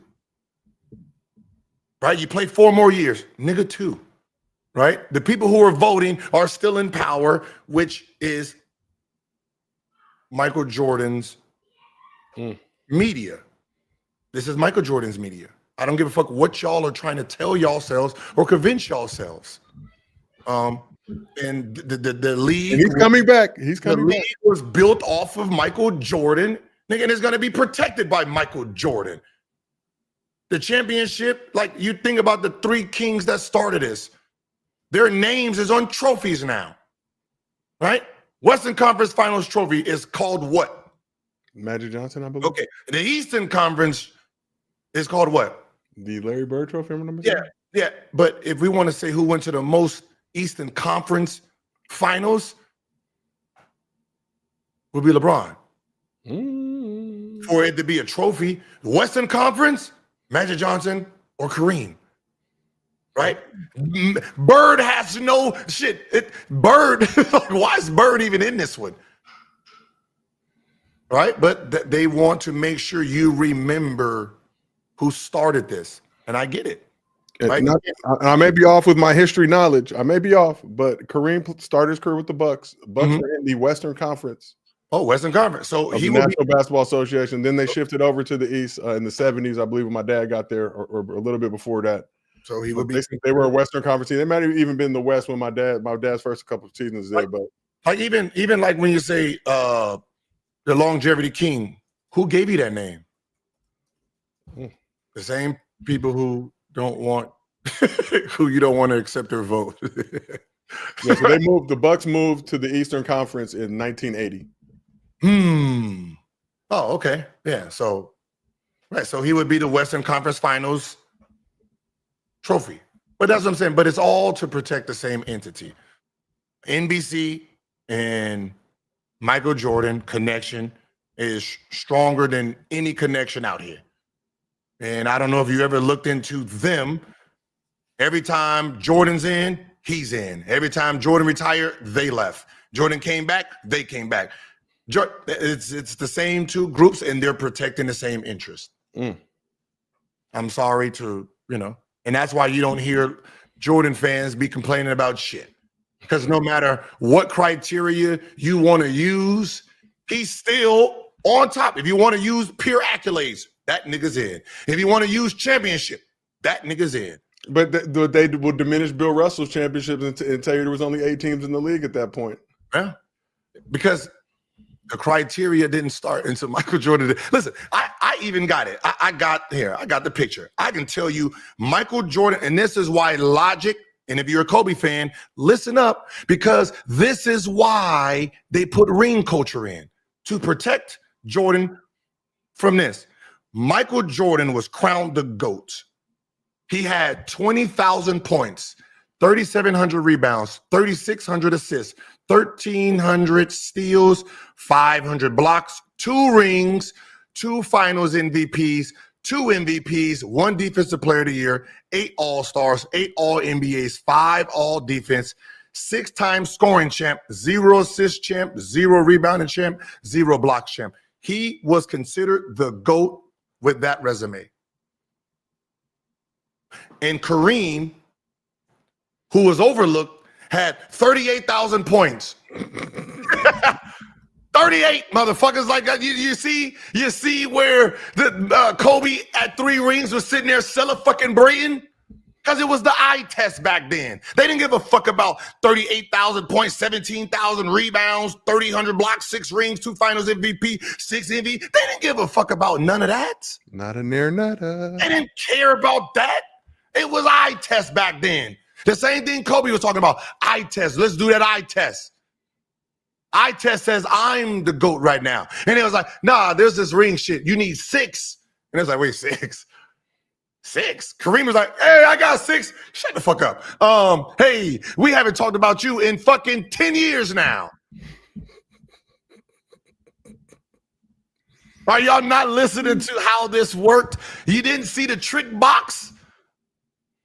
That the trick box is when they gave it to him, 6 rings and 11 rings, none of that mattered. It was the eye test. Why are we not using the eye test today? Oh, because it puts somebody else as the GOAT. Kobe becomes the GOAT.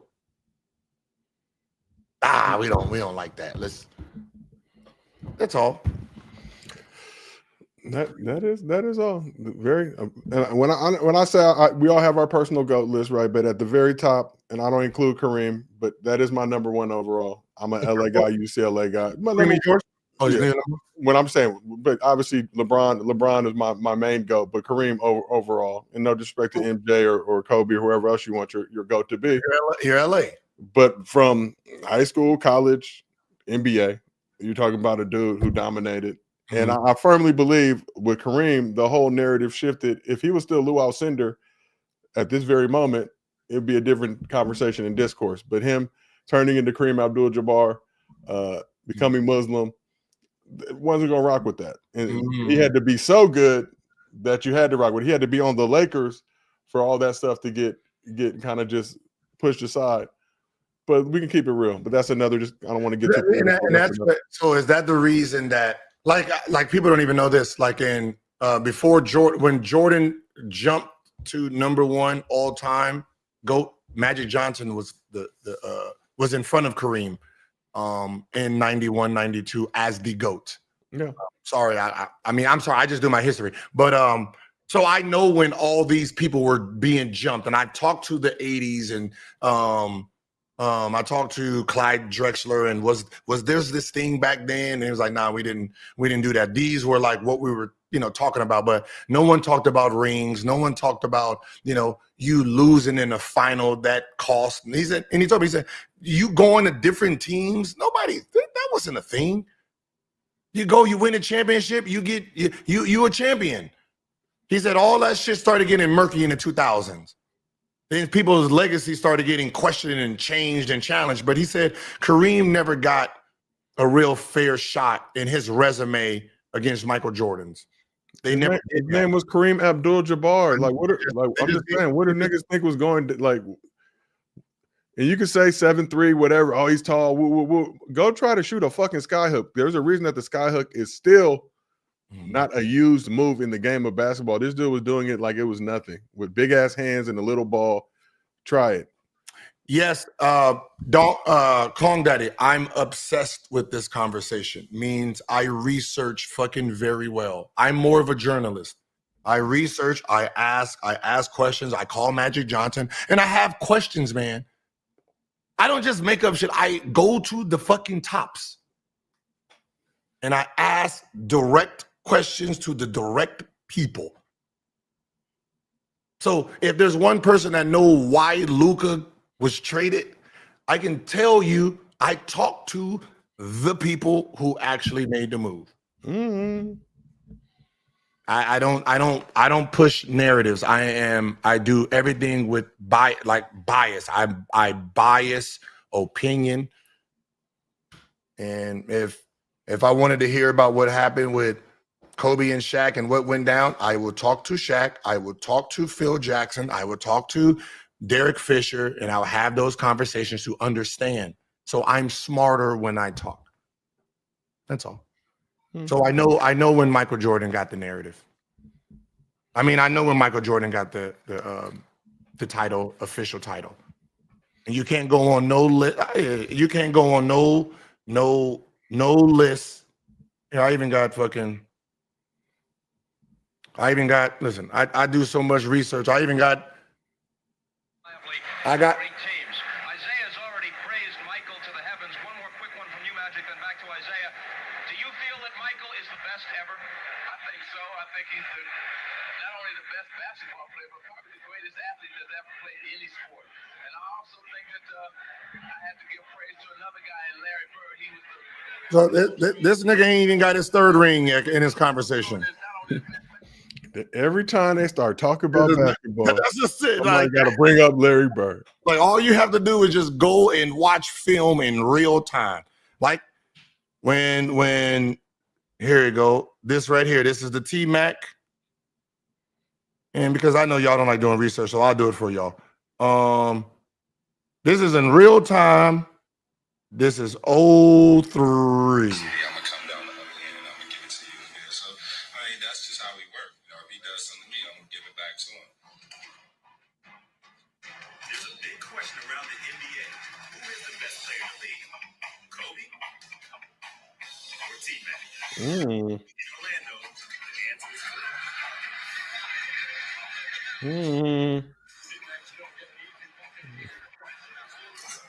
Yeah. So yeah. All you have to do is just do your research. So when I say motherfucker, y'all was comparing these two, one had 3 rings, one had 0. That means I have all the evidence I need. So if you try to change what you said back then, I can pop you in real time.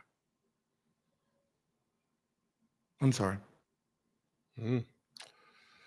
Fair is fair. So we do have to talk about another subject quickly that's been dominating social media. Our friend Club 520. Oh man. Recent episode Club 520. Jeff Teague may or may not have alluded to it. Said Bron was on the juice. Quickly. You see, man, this motherfucker was better than Rudy Gilbert with the back pedal in the block shot. God damn. Woo, shit. Teague, come on. Teague. Right, are they paying you? Did Clutch get to you, boy? No. Man, I ain't never seen no defense play like that before. He ain't even like he woke up and changed. Like it's like he said it, went to sleep, woke up. Hey, I was just kidding, y'all. Damn, T, they got you, man. Told you about disrespecting LeBron, homie. Yeah, they got the game out here. You're 23. We've been doing this for 23 years. This is not new to us. Oh man, I'm playing with LeBron of his name. But look, Teague ain't say nothing that nobody else ain't thinking or thought. Like, I mean, let's just be honest. And Gilbert, you've also pointed out it was a lot of bald-headed niggas. Late 80s, early 90s. I a lot of 24-year-olds looking like they were 45. Look, I've said it. I've asked players back then in the 80s and the 90s, and I said, "Hey, man, how many tests did y'all have to do in the NBA?" Nigga said, "I've never been tested. I've never been tested for no goddamn nothing, right?" Because think about it. During the steroid era, how many NBA players got busted for steroids? None. Every other sport was getting hit left and right. Not one NBA, because they didn't test. They wasn't even playing. Stern came out and said, "Yeah, we don't got no drug problem. Niggas is getting arrested for cocaine and crack in the NBA." And Stern, I'm like, that's just a one-off. Like, I don't think the first person that got busted for steroids, I don't think it happened to like 2000. I think 2000, the year 2000 was the first person, if I remember. But back then they wasn't tested. Jordan got tested 2 times, I think, and that was when he was with the Wizards, because it was just one test then. So when I came into the league, it was one test. October 1st, we all got tested, and then we didn't see you again until October 1st. And then 2000, either 3, 4, or 4, 5. I think 3, 4, because when I signed my deal to go to Washington, I think that was the first time they kicked in the 4 tests. So, not defending LeBron or anything, because obviously opinion versus facts is very different. But, you know, the fact that he's been in the era where they've been tested 4 times. So technically he's been the most tested player in history, from playing in the league and Olympics. Him, Chris Paul, then it will be what? Kevin Durant, right? Those are the people that sit in the league, right? They would be the most tested in the NBA history. So it's hard to sit there and try to make a claim against somebody, and at this point in time, he's passed every test. It's, even though I don't give a fuck how big the head, the nigga head get. You can show me all the nigga head, his jaw look like this. A nigga done tore the rim off. I get it. I see it. Like, I can see the shit. But, you know, the fact that he's been tested 4 or 5 times, and, you know, it's, I mean, but what argument that you want me to stand on to keep making an argument that leads nowhere? That's how I look at it. Like, you know, what Teague is saying ain't no different than what players be saying. This strong ass nigga running over everybody. He is muscular. McClain was the first. When did McClain get caught? Damn. McClain passed? No, but damn, UCLA Bruin. You never want to see your own get. All you niggas was crooked back then. Oh yeah, see Don. Oh yeah, Don McClain in 2000. See, that's so not the person I would have assumed. That's what I said. 2000, because he's trying like this 2000. That means he was on his last leg trying to stay in the league, right? But they said he took a supplement that contained a banned substance to help with the knee injury. He maintained he was not a steroid monster, and that's the one thing I will make in defense of Don McClain, one of my favorite human beings, a great man. You're not gonna look at that man and be like, "Oh, this nigga's on the juice." Like that would be the last accusation you made. But you got to remember, back then it wasn't. It was more for strength, trying to stay strong, power in the post, hold your ground. Yeah, I mean, I get it. I mean, I'm pretty sure when Shaq came in, everybody was like, "Fuck that! Let me go ahead and." Let me go ahead, do what I got to do to survive in this league. That's why I said I had players on my team when I came in. I seen it. Ass shot. Boom, right there. Ass shot, motherfucker doing. Who was it that came into the league that said one pill made him strong and he felt strong one year and blah, blah, blah? It was one of them, the foreigners.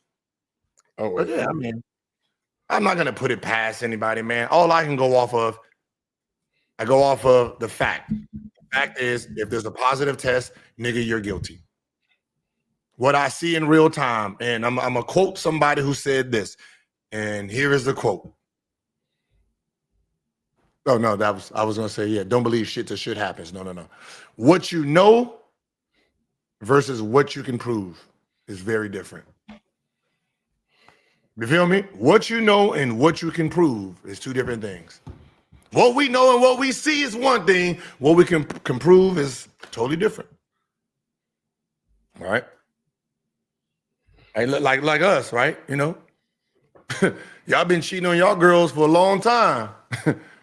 She ain't caught your ass, so shit, you's faithful to the motherfucker. You's faithful. You's a faithful man, and you stand on it until she can catch you. And that's how it works. You look her right in the face, and I don't know who the fuck Susan is. Shit. I don't know nothing, right? Until she has some dead ass evidence on you. You know how that works. So stop playing. Like, come on, yeah, we see the nigga head big. we all see. Damn, it just big ass head. Like, damn, niggas, it's year 27. The fuck are you doing? Like, we get it. Okay. And I need the chat to stop all the Barry Bonds slander. We see that nigga head can't fit his hat. We get it. He was doing some deep thinking, Gil. He was scared in his mind. I know this nigga got custom fucking hats. I know, we get it. All their heads look big as a motherfucker. We listen. We all on the same page. But you made the Luka Ozempic accusations earlier. I don't see the Ozempic neck on Luka. This looks like a traditional fasting workout regimen neck, not a Ozempic neck. Like I get it, man. But until the nigga get caught, we can't say shit. We just got to stand on what we thinking versus what we know. All right, well, let's keep this thing moving. We did have to address that. Shout out to Teague for the excellent backpedal, Teague. I understand, sir. I know you were just joking. I know y'all joke around a lot on Club 520. My second favorite podcast, maybe top 2. With all the smoke. Shout out to Matt Barnes and Stack. But y'all are tied for number 2, in my opinion, sirs. But let's move on. So we were talking earlier just about NBA, all the bread that's being made. We talked about Steph Curry being ranked ahead of Kobe 10. Steph, I think like many people around the league, feels like he's underpaid. So Steph's going to make $60 million next season. But recently he was with Complex and Speedy Morgan. And was talking about compensation to NBA players. And he was asked if he believed that him and some of his superstar level players were underpaid. He said yes, and here was why. He said, I think because of the way the CBA is structured right now, we can't participate in equity. That's a big deal because it is a partnership with ownership. It is a partnership with the league, and we're on the short term of that revenue. Those contract numbers sound crazy, but what the league is doing from whatever era you want to compare it to now is probably 10x that. The idea that we can't participate in equity while playing is part of why I would say yes, we are underpaid because we want to be able to participate in that rise. Hopefully sooner than later, those rules change a little bit so that players can participate more in the upside of team equity, the league valuations, all that type of stuff, just because I think we deserve it. So I'll make this argument. We're going to talk about the WNBA side in a second. Steph's value to the Warriors, you're talking about a team now that's valued in the billions and billions of dollars. Ownership bought that prior to Steph somewhere 500, 800 million range, whatever it was. I can't give you the exact numbers. I'm on vacation. I do not need to be bothered with facts. But do you agree or disagree with what Steph's saying about player contracts and saying that he's underpaid and undervalued for what he has brought to the Golden State Warriors franchise? Okay. I agree. I agree with what he's saying, but that will be everyone's complaint or argument, right? Magic Johnson can make that claim, right? Bird can make that claim, right? Kobe can make that claim. LeBron in Cleveland can make that claim. Like, every superstar has elevated, and they didn't have equity in real time where their value. Remember, Michael Jordan is making what, 4 or 5 million while he was winning championships. So he didn't get to be rewarded in real time for, what he was doing and how he built that empire. Kobe, 20 years in LA, right? From when he got on the team versus, year 2016, how much evaluation did that franchise move up in value? Obviously, today we can tell because we can see Steph Curry in the evaluation move up. So him saying that, he's correct. But you're an employee, right? Just like any job, right? But there are jobs where employees can get equity in the company as a part of their overall compensation package. Yeah, now Tim Duncan and the Spurs. Okay, so now you're talking all the way across sports. You're talking about Messi. You're talking about I mean, this is what he's talking about. Every superstar can make that same claim, right? So I'll give you the number, Gil. When Steph joined the Warriors 2009, the team was valued at $350 million. Mm-hmm. As it stands right now, in the wake of the Lakers sale, valued at $9.4 billion. Okay, so now was that because of Steph Curry and the rings, or is that because of Jeannie Buss selling a team because she added Luka to her team to raise the value of everybody else's team? So Memphis, whatever Memphis was worth last year, is going to be worth different now because Lakers selling, everybody moves up. Right, so Ja Morant gets to make that claim because all he has to do is say, "Oh yeah, we was worth $1 billion. Now we were $4." What I mean? That is fair, right? Because every team valuation is going to go up in the wake of this Lakers sell for $10 billion. I think Celtics sold for $6 billion, Lakers sell for $10 billion. Yeah. All right, well, damn, what are the Knicks worth? Damn, what is this franchise worth? So just hear me out. If the Knicks right now sell and he puts it out and they sell for $12 million. Do Brunson get to say, "Hey, this is because of me"? Shit, I played a part. Yeah, I played a part in this, and then automatically Warriors go up to 11. Goddamn it, Lakers go up, Clippers go. Everyone pogos. Now we're talking about a whole different conversation of why Luka would have went to Lakers. Now I can't tell you if this happened or not. Okay? But let me propose something to you, Josiah.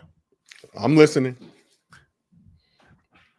If you're Dallas, you just bought the team for how much? What did they sell for? Hold $4 on. billion? Let me see.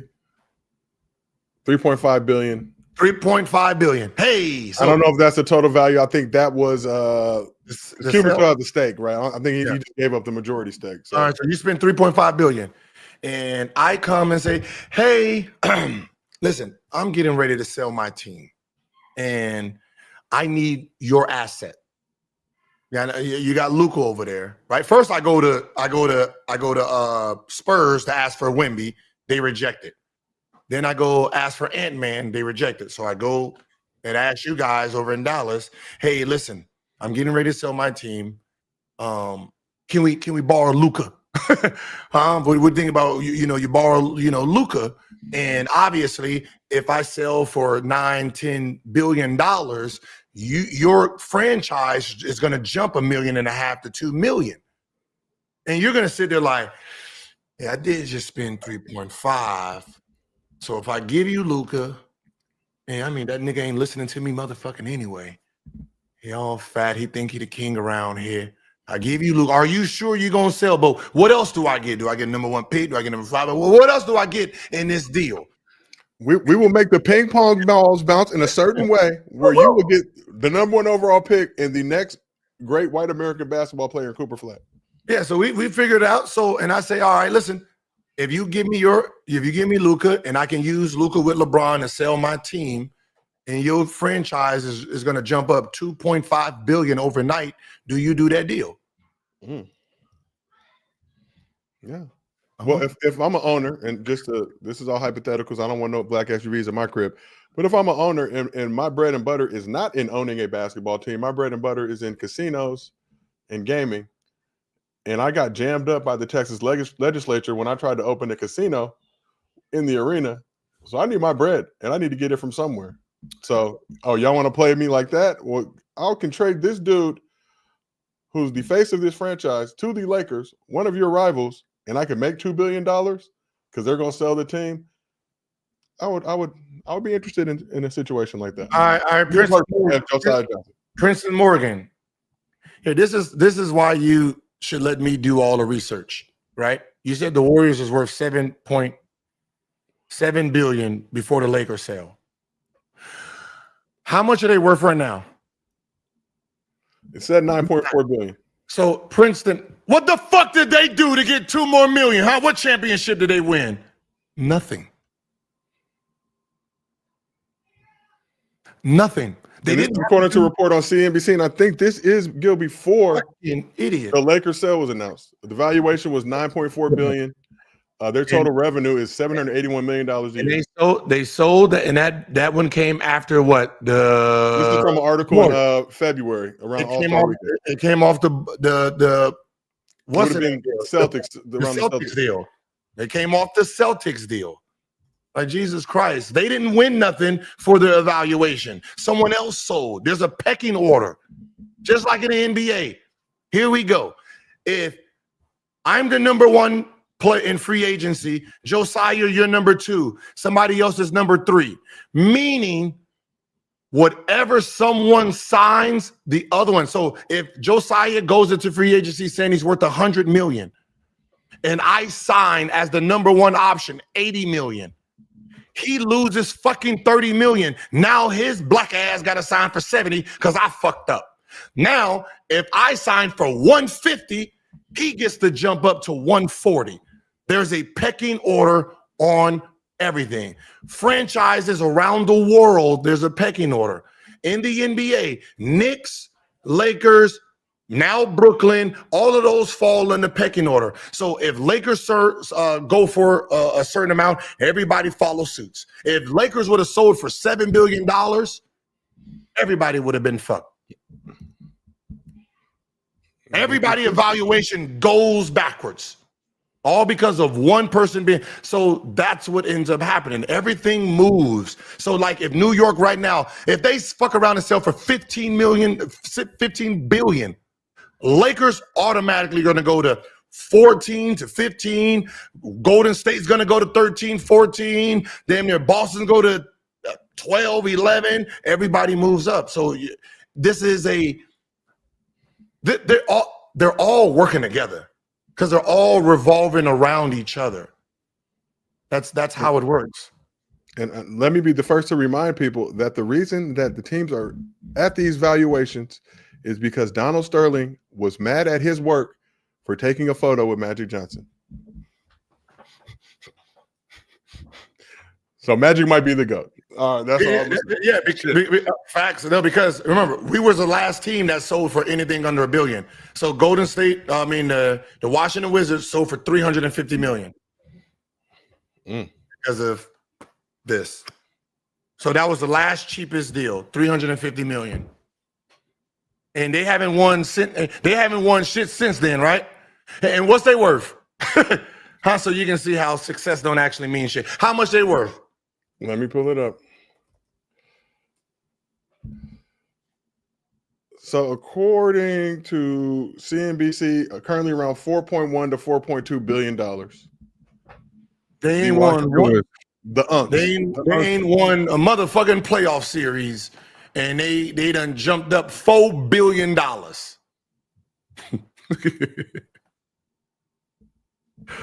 Cool, y'all. This is business. Come on, man. Y'all gotta keep up sometimes. This is big money talk right here. And everybody's trying to say, oh, the Dallas Mavericks getting the number 1 overall pick after they tried to fuck around and make the playoffs this year for some apparent reason. I don't know. With the shortest 1.4% chance. Somehow 1.4%, they land the number 1 pick, and nobody's looking around saying, damn, this is why the fuck are ping pong balls bouncing anyway? Why isn't the worst team getting because you want to try and eliminate tanking? That's just not stopping. And the same reason that no other owner is calling anything out. Shit, we just went up $1 billion. Hello. Hello. Like shit, you woke up. So these teams, when Luka got traded, these teams woke up $1 billion, $2 billion richer. You think I'm gonna say something? Hey, I didn't get the number 1 pick and my team sucked. Portland sitting there like, yeah, I just moved up $700 million. Shit, good shit.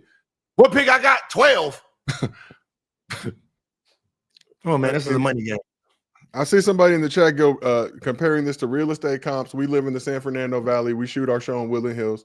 I'm very active on Zillow. During the pandemic, on Zillow, a nigga would buy a house in this very neighborhood, make no renovations to it whatsoever. 3 months later, sell it for 30 to 40% more than they bought it from. This shit happened from like 2020 to like 2022, 2023. The reason that all the houses in this neighborhood are now way more expensive than they were back in 2015, 2016 when I moved out here. Listen, I bought my house for 1,221, all cash, plastic bag, gave it to him. Right, your current spot. Wow. 2-1. So, because no one in here ever sold, right? Most of the people that bounce through family, right? It just, grandkids, so it bounced. So nobody really sold. So there was no fluctuation on property. And then Dr. Dre sold for 4.5. Just off of his sale, whoop, it jumped up. So neighbors started buying neighbors' houses, right? Because most of the people here was old. So my block alone, there was at least 6 dead people that died in their house, empty houses, right? Just no bullshit, right? They were just old. They just that is a staple of this community. Yeah, and we're seeing it flip in real time. So neighbors bought the next house next to them, renovated, put it back on the market for, like, they bought it for 1.8. So there was a house that got bought for 1.8. And then re-popped for 10 million. Like, nigga, what? If I ain't done nothing. House worth 6-7 million. And I ain't done a motherfucking thing. That's just everybody else doing their shit. And that's just, yeah. You know, I'm outside the gates, Gil. I live very close to you, but I'm outside the gates. But we've got houses in this neighborhood. They bought the house for $1 million. Piece of shit, tear down, tore it down, built a big ass fucking palatial estate, sold it for $5 million. Ooh, I see that. I was looking at that. But so the comps are like, ooh, okay, we didn't do shit, and we on Zillow playing the Zillow stock market. Our shit just went up 10%. We didn't do. The house has gotten worse. I got kids. The house is getting fucked up. Yeah. And that's the same thing that happened with the WNBA. Ooh, so that is a perfect time to segue. Good job. You're out here doing my job. I'm on vacation. I'm on vacation. I don't know if I'm still employed, ladies and gentlemen, for season 4 of Gil's Arena presented by Underdog. I don't know if I'm still on the security list. Tried to get in the other day. Niggas looked at me funny. But so during WNBA All-Star weekend, the WNBA All-Star game, all the players came out in black T-shirts that had a simple message on it. Pay us what you owe us. So as we know, WNBA CBA is set to expire. They're negotiating a new deal. But we've seen the league expand in the last few years. Will be 18 teams by 2030, with teams getting added in Portland, Toronto, Cleveland, Detroit, Philadelphia over the next 5 years. So the Cleveland, Detroit, and Philadelphia ownership groups have to pay a $250 million expansion fee. That is an increase of nearly 5 times what it previously was for the last team, the Valkyries, which paid $50 million in 2023. As we know, WNBA also signed a new TV rights deal along with the NBA, $2.2 billion over the next 11 years. So that's an average of $200 million a season. Don't have the exact numbers in front of me, but as I understand it, I think what the NBA players get 49% of the basketball-related income, if I'm not mistaken, somewhere around that number. I want to say the WNBA number is around 9% of basketball-related income.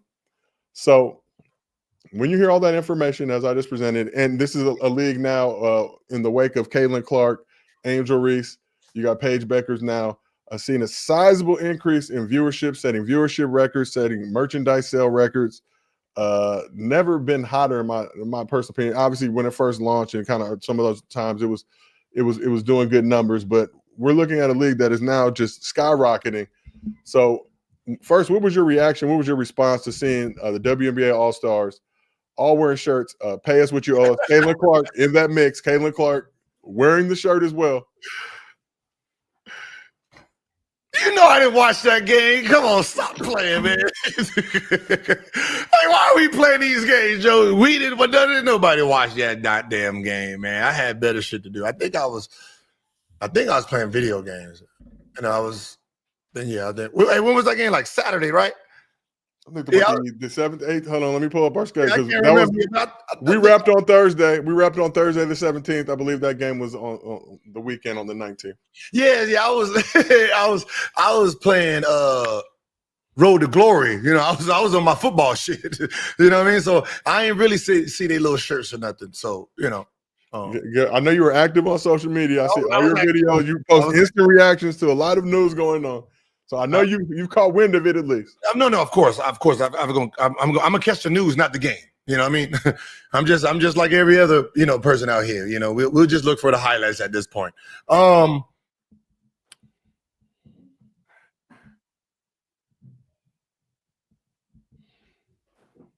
Okay, so we know who's raising the value, right? That's clear, right? I hope they understand who's raising this value to even put them in a position to make an argument. Now, the same person you need to help you is the same persons that you guys keep fucking up out there and hating on and pushing down and clotheslining and doing all that goofy shit. You need them to argue on their behalf because to them, this ain't their fight. Because Angel Reese, Caitlin Clark, and Paige Becker, they don't need that little money that they giggling, right? That little 9% charge. They making millions. They retired they parents in 1 year. Half a year of the WNBA. Y'all still ain't retired some of y'all parents because of the way the contracts are. So when you're looking around and you're trying to make statements, but you're bashing, you know, the two people you need the most, right? You need the most because those are the only two people or three or four that kind of matter in this point because they don't need the money. So you need them to stand with you because their marketing value is so big from Sabrina's shoe deal with Nike. That's a top seller in Nike, right? When you're talking about selling a shoe, Sabrina is in the top 5. Caitlin Clark is in the top 5 with LeBron James and Kevin Durant and all. They're top 5 shoe sellers amongst.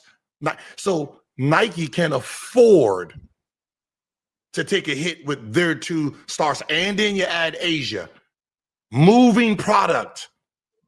Those names matter right now for those companies. Then when you talk about Angel Reese and the stuff she's doing, bringing in millions, those companies have invested in these girls in real time. So if these girls said, we are standing, we're going to lock out, all the money that was put on them from outside entities to play will take a hit. So you might want to Jeff Teague that motherfucker right now and start backpedaling like a motherfucker on the statements y'all was making last year and the beginning of this year about those 2 women or those 2 women, because those are the ones that's getting hate from both sides, and say, hey, can you help us? But I agree that they need to be paid what they're worth. $2, $3. No, just $2, $3 extra dollars on top of the you know, you need extra soy sauce, give them some soy sauce packets. No, real talk. When people say that their league is losing money and they can't make what you profit or not profit, that has nothing to do with me, y'all. So what the girls are saying is, you losing and winning money or making money, that's whatever. That has nothing to do with me, right? I'm doing my job and I want to get paid for doing my job. My job is to move this product and you're selling it, right? If you don't have it at the right price and all that, that's your fucking pocketbook. Give me my percentage. And that's the player side. And I agree with that. Because what happens is this, and as a company, we know how to we know how to spend our money, so there's no profit.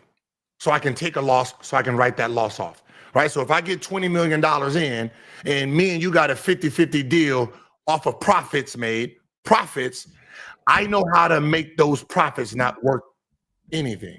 No, they're going to disappear. Yeah, my wife, she gets $2 million to pay that. Joe, you get $2 million. Rashad, you get $2 million. I know how to spend my money and say, hey man, I'm backwards $4-5 million, so I can't pay you shit. So what the W is saying is, hey man, fuck all that. We're getting 9%. Can you bump this bitch up to 35-40%? And they're right.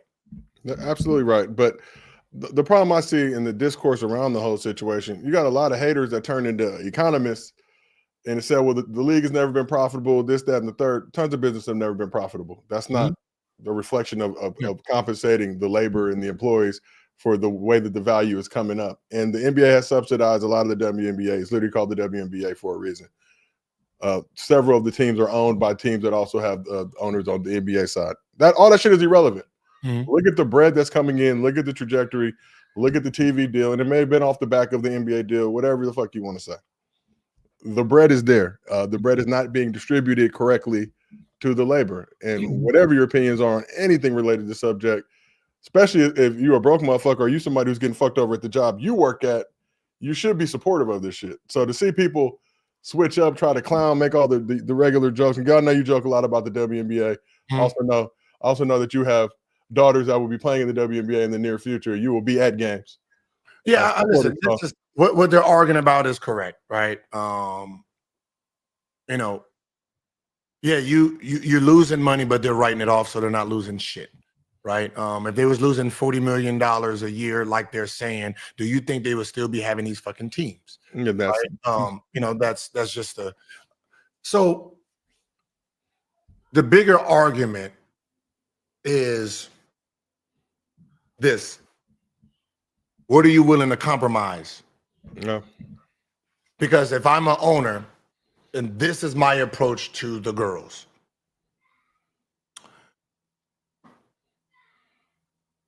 there's companies that's trying to invest in this business. You want more money. I don't like the way it looks because they don't like the way it looks. They want to spend money in this Angel Reese looks, this Brick look, right? This Keita Jackson look, damn near that whole Chicago team look. They want to spend dollars for this look. Are you willing to look like this? To bring in more profit so I can pay you more? Next, hey, unfortunately, the youth likes the youth. Right now, y'all coming in at 22 years old. The 16 and 17-year-olds don't want to look at a draft and everybody look like grandmas to them, right? You got to talk about the customer. The customer that I'm buying these jerseys, they don't know what suits look like. Women wearing suits, they mama don't wear no suit. They mama was a hoe, they gonna be little hoes, right? They want to look at some hoes coming into the draft. They want to look at the short skirts that look like them with the lip gloss and all that stuff. That's what they identify with. They don't identify with business looks, professional women. But at 22, that's what those women are, coming in with the suits and all that stuff. These girls don't see their identity there, which means, hey, we want the girls to come out of high school or one and done. Meaning, your old ones are about to get fucking replaced. So anyone that's looking at 34, 5, 6, 7, 8, 9, hey, y'all had a good time, but you're going to have to cut them so I can get into this younger market and sell the fuck out of these jerseys and sell the fuck out of these shoes and sell this fucking lip gloss and sell these TikTok dances. That's what is going to bring me the revenue. So are you willing to sacrifice the old for the new so Lululemon and all these Kylie Jenner fanatics can come up here and buy the jerseys and support? Because I don't know if they know, when you go to the games, there's more kids now. When you go to Caitlin Clark game, there's more kids. When you look around and you look at Angel Reese's fan base, kids, when you looked at, it showed it early. You remember Tia Cooper? She had more followers than the two last MVPs combined. She didn't play nothing, but she was TikTok dancing, doing all that stuff. All them little girls loved, like, hey, do you see Tia Cooper? Who's Tia Cooper? Yeah, oh, her brother finding him motherfucker. Like, hey, relax. I got my daughter and her fucking whole basketball team looking at goddamn Sharif Cooper. And then he's in TikTok videos with the sisters, so they following the sisters. So, you know what I mean? So you got to follow what the youth is following. So you're going to have to make a big sacrifice, and you're going to have to cut out all the older generation that's been holding the league up. Unfortunately, yeah, you've been doing a great job holding the league up. But for the money y'all are going to be wanting to ask, we're going to say you sacrifice the back end of the NBA and front load it. We want more. We want younger Caitlin Clark. So think about what I'm saying. We want Caitlin Clark when she was a freshman at Iowa.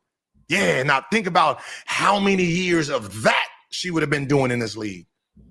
That's what I'm looking about. I want, Asia Wilson as a freshman or coming out of high school. I want Candace Parker as a freshman coming out of I want them earlier. I can have them for 15 years now. I can have them from 18, 19 to 35 and make a lot of money off of it. So my question for you, and I put a lot of thought into this, but who has the leverage in the situation? And I just put it from this standpoint. You talk about record viewership, record growth, record merch sales.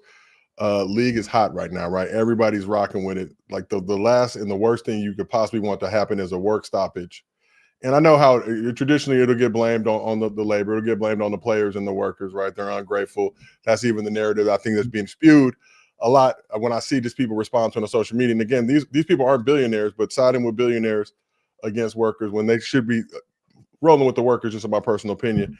But who do you feel like is going to have the leverage in this situation to make it happen? Because it seems to me, we've been talking a lot about Caitlin Clark, Angel Reese. There's kind of a small contingent of WNBA players who may be powerful enough to strong arm this thing to get it to the benefit of everybody. But at this point, look, I'm not, super in depth on the inner workings of what's going on. But who do you think has the leverage? The WNBA only if Caitlin, Angel Reese, Paige, Asia Wilson,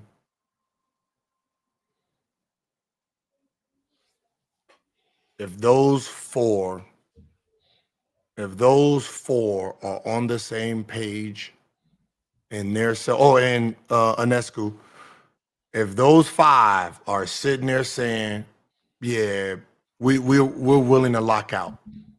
You don't need all of them. You just need those five. Those five right there. Because their marketing outside of the W is very powerful.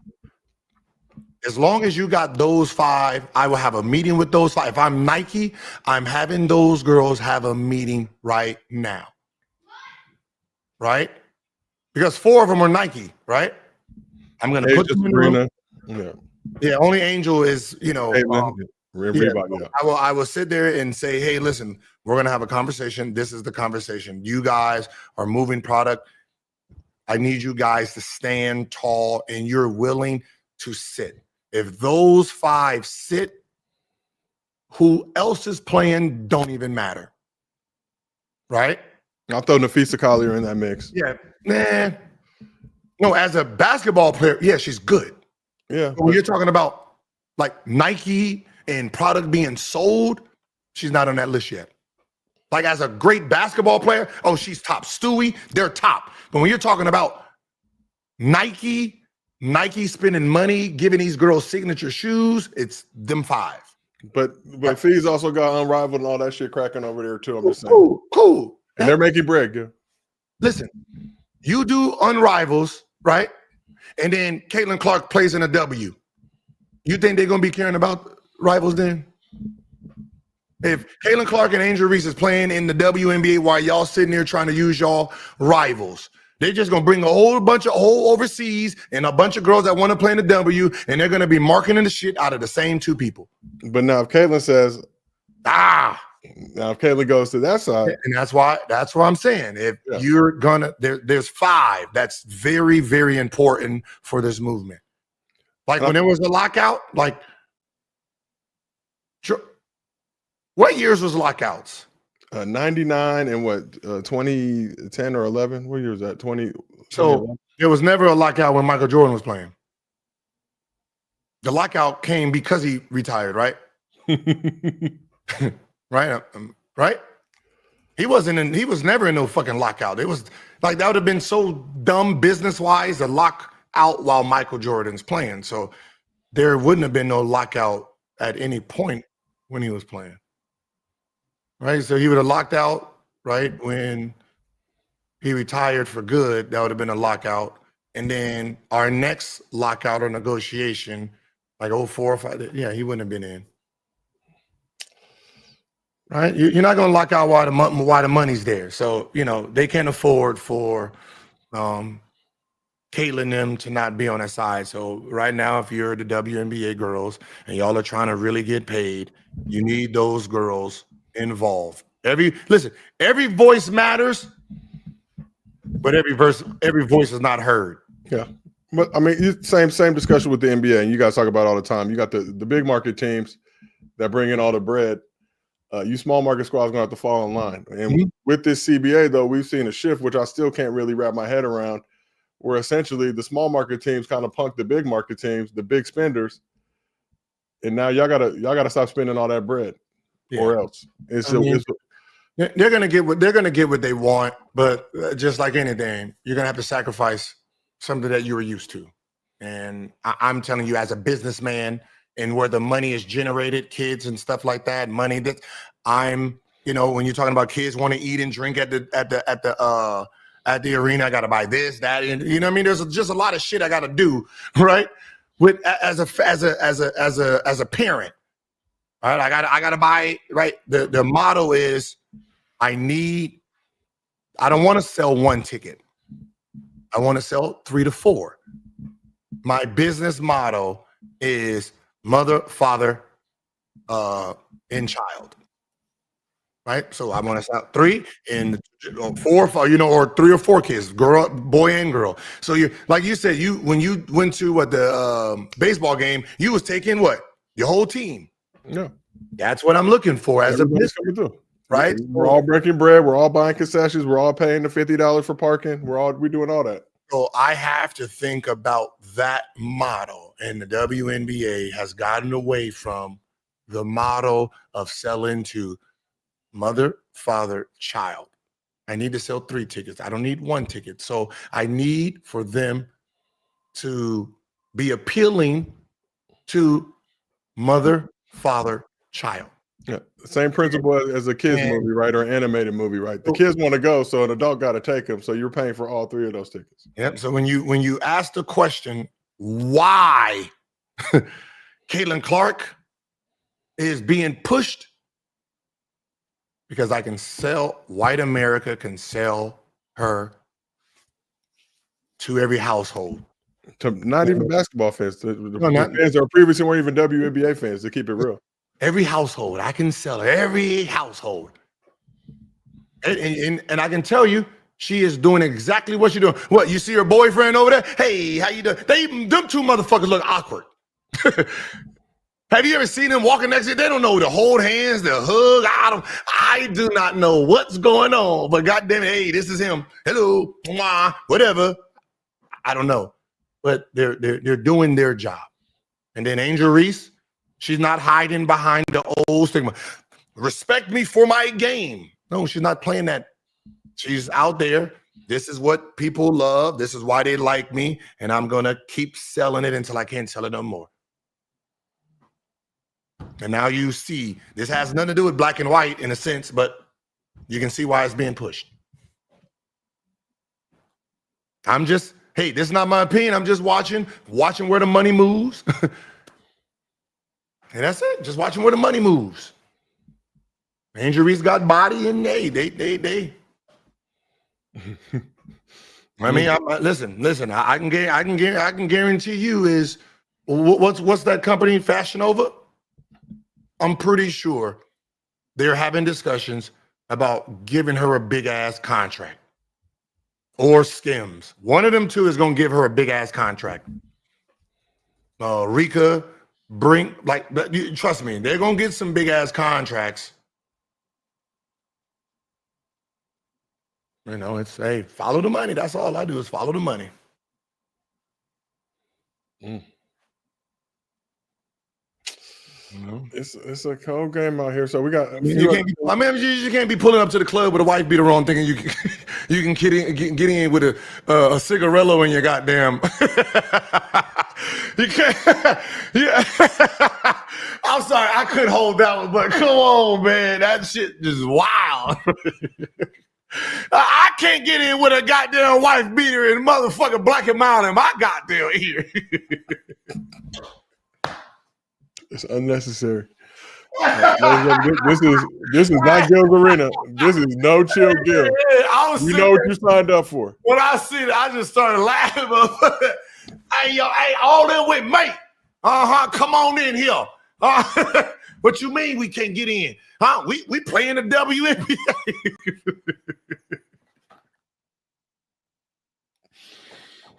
Hey, that's it.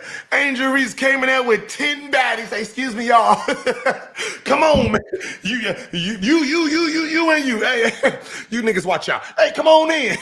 Who's with you? Miss Reese? Oh, okay, them fine. Hey, come on in. What? Yeah, all y'all. Hey, I'm sitting here just laughing. Like, y'all getting the same treatment niggas we was getting at the club. Hey, y'all. Hey, partner. No wife beaters, no hats, no Timbs. Everybody in the chat, a lot of y'all are not shit. Hey, the girls that they came with was in the club. Hey, she with you? Hey, yeah. You can come on. Hey, watch out. You can come on in. All right, honey. I'll see you in a minute.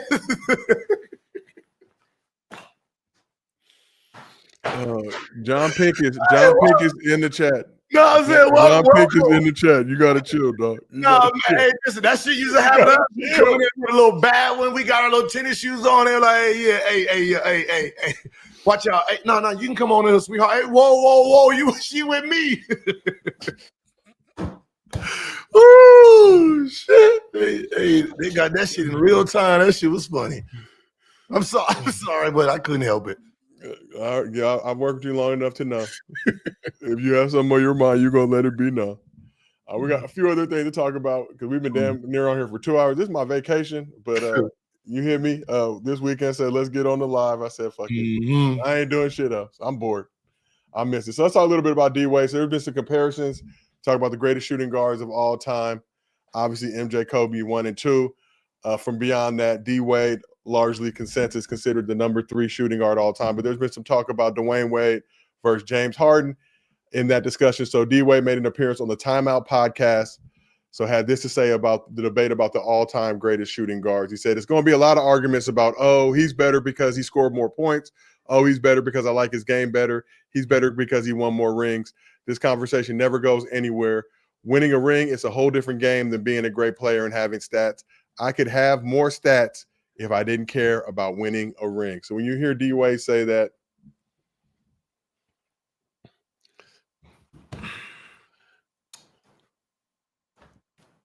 then he will fall under the concept of rings matter, which makes sense because we came in an era where that was pushed upon us. So that's going to be his stance because he has 3 of those, right? So but listen, Harden is great at what he does, right? DWade was great at what he does. If you're a basketball fan and you just like basketball, you're valuing them different, right? One is an offensive juggernaut. one gave you everything. I don't even think how DWade played the game, he got full value of everything he brung to a basketball game, right? You're talking about offense, defense, right? Energy, hustle. Like he did everything that it took to win a basketball game. So consensus has him, 3. I'm pretty sure players have him 3. I don't know. No one's ever questioned who was the 3rd best. I mean, the only person that you would have pushback on is probably Allen Iverson. So if there's going to be a debate, it's probably going to be a debate between Allen Iverson and Dwayne Wade. And I know consensus has James Harden in front of Allen Iverson. From the last one I looked at, it was what? Jordan, Kobe, Wade, Harden, and Iverson 5, right? Yeah. Is that out? Yeah. That sounds about right. So if you're gonna just say like we're gonna argue, right? Who's 3rd, and it's just basketball, no ring talk, then Dwayne Wade and Iverson, that would be the argument. And you put them above Harden. Just being. I would put Dwayne in front of Harden because just how he played the game, right? I mean, we watched the glimpses of how dominant he was going to be before Shaq got there. We seen him in the playoffs against that was Hornets, right? Yeah, was it? Yeah. Then we seen him the next year. Then we seen him take over. Like we seen what he could have maxed out at being, right? He just had other great players around him that kind of, dimmed his light just a little bit. But we seen it, so the totality of how he played, even in the Olympics, right? He was impactful on that rock star team. So I will have him 3 or 4 with him and AI. But Harden, what Harden did, bro, listen, I don't give a fuck if Harden has a ring or not. It doesn't change how dominant he was and still is. Like, so. Won an MVP averaging 30, I know. 9 assists and 5 rebounds. The next season, he averaged 36, 8 assists and 7 rebounds. And the problem is, let's finish second MVP, bro. Where you're gonna have the pushback is you're gonna have the pushback on just obviously rings. And the other side, and someone asked me, is like, what is your criteria? And my criteria, one of my criteria is has not. If you're on a bad team, you're supposed to do what you're supposed to do. Right? I can evaluate your team and say, you have no choice but to do what you're doing. Right? When Michael Jordan was averaging what he was averaging, you're supposed to do that. When Kobe, when he had that bad team, you're supposed to average 35. Like, you supposed to average that. Harden, them years, right? Embiid, now, where I give a knock is this. When it's time to win, are you smart enough to recognize it, to sacrifice for the betterment of the team? So that is a big evaluation for me. Are you smart enough to understand that I have players on my team that can help me win, and you sacrifice to do that? Tim Duncan, right? Understanding that I'm the best motherfucking power forward that ever lived. If I want to average 30, who's stopping me? But I have enough pieces on here to keep us winning. When Kobe won with Paul Gasol and them, he recognized, hey, I just need a couple bigs, power forward, a little bit of shooting. I can do the heavy lifting, but I'm going to need these guys, and they're going to, yes, right? When it's time to win, understand that moment and sacrifice for it. And that's a big thing for me. So when I think a team, that's why when you always hear me, it's like, well, when was this team ever ready to win? Because if I can't say this team is good enough to win, then I won't knock you for that. If your team is good enough to win and then you didn't sacrifice to win it, then I blame you for it. I knock you that. You know what I mean? So like Brunson, his team ain't good enough to win a championship. They get 1 more 2 pieces and he's still trying to average 30. I will knock him for that. Because that means you're not recognizing in real time how good you are. So that's one of my big criteria. So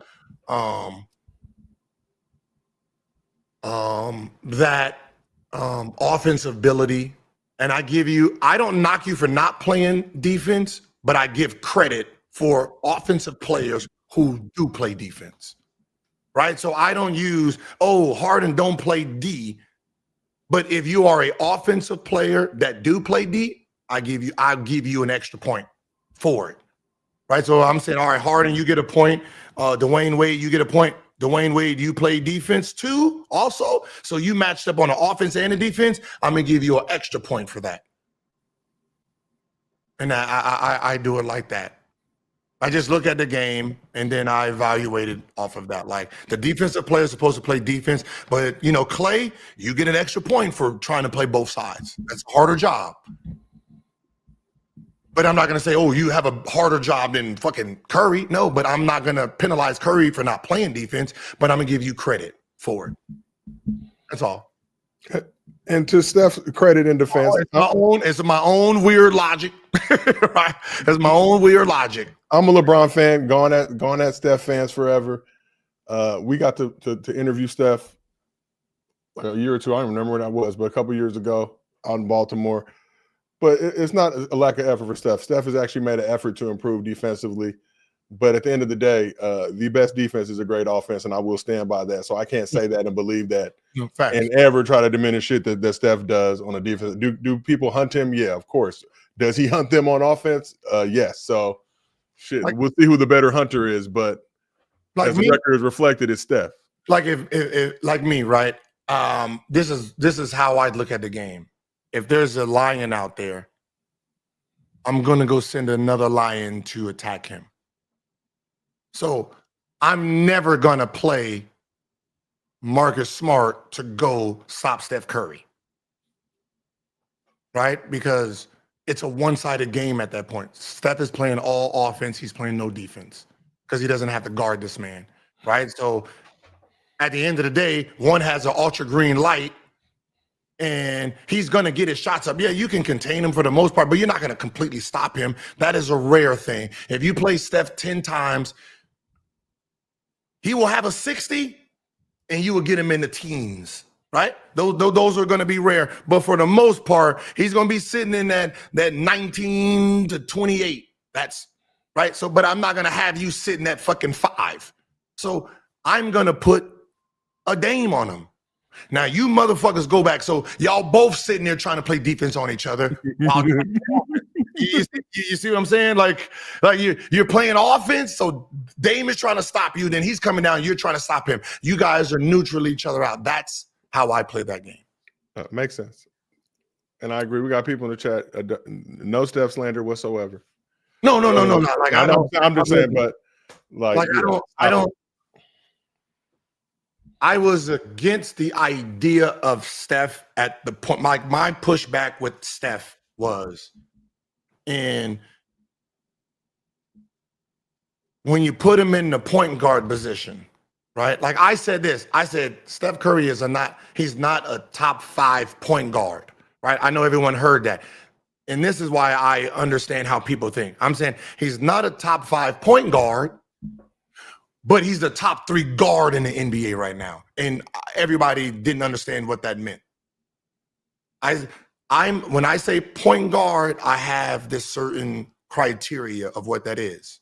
Shooting guard, he's in the middle of this combo. So he's not top 5 point, but he's a top 2 guard. Meaning when you put the top 5 point guards, the top 5 shooting guards, and the top 5 combo guards together, he's ranked 2 to me. And people say, that's disrespectful. Like, no, nigga, that's a praise. Out of the shooting guards, out of 15 people, he's 2.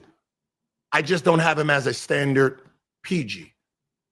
Just like Shaquille O'Neal's like my 5-man ain't 5-man because it's the different game, right? So now Wemby is something different than a 5. So he's in his own little category. So I can't judge him against 4s or 5s. I got to judge him separate to see just how he plays this game. And that's what I do. Okay. Wemby is an anomaly. I try to be fair across the board. He's an anomaly, but shit. So, like, I hope he's healthy. Is he better than Magic Johnson at the point guard? No. Is he in front of Magic as a player? I'd be like, I wouldn't mind saying yeah. So people are like, well, how the fuck you do that? Because I don't have him listed in that category. Right? He's a fucking. Those are old traditional positions that we used to try to define players with. That's not the case anymore. Like I'm pretty sure that Harden doesn't like the idea of being labeled as a shooting guard. He doesn't look at himself as a shooting guard. He looks at himself as a point guard. So now if you say, he's not a shooting guard, he's a point guard, now where do you rank him as point guards? Now you have to transfer all these fucking points and scoring titles and put him in the point guard situation. And do you knock him for getting too many points and not getting enough assists, or do you say shit? And that's why you can't. But 30 and 9 is still. Some of you niggas was averaging 20 and 9, and you were in the discussion. But what are you talking about? In the same category with Steph Curry. They are an upgraded version. They're not. They're these hybrids that's coming in that's changing the game. So you have to change the terms, or these guys will walk over all identities of a point guard. And I remember even what's the name used to say? Isaiah Thomas. Man, I'm just a guard. Just put me out there. I'm gonna do my thing. You know. So it's not something new. It's something from the past too. So that's real. So you want to hit this Kyrie stuff quick, or what are we feeling? What is that Kyrie, man? So there was a Kyrie. Do you want to hit the Kyrie talking about celebrities, or you can talk about the Kyrie saying he didn't want Steve Nash to be the coach when he was with the Nets? Kyrie's been very active on the. I mean, listen, I'm loving this Kyrie. It's good to see him taking back his narrative, speaking his thoughts, speaking his truths. Yeah, we'll talk about the. Let's go with Kyrie and Steve Nash. So yeah, Kyrie on a stream was reacting to Steve Nash. KD made an appearance on the Mind the Game podcast. LeBron and Steve Nash. So said a bunch of stuff, but essentially, hold on, let me pull it up.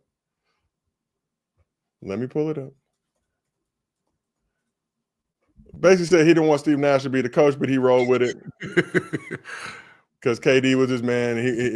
KD was like the big bro in the situation, but he would have preferred a coach who had some more championship experience, and not to diminish what Steve Nash did with the Warriors winning a championship there, but somebody who had more of a championship caliber coach, but rock with it. And I think, Kyrie took a lot of shit for that whole net situation and that stuff not working out, obviously for some decisions that he made.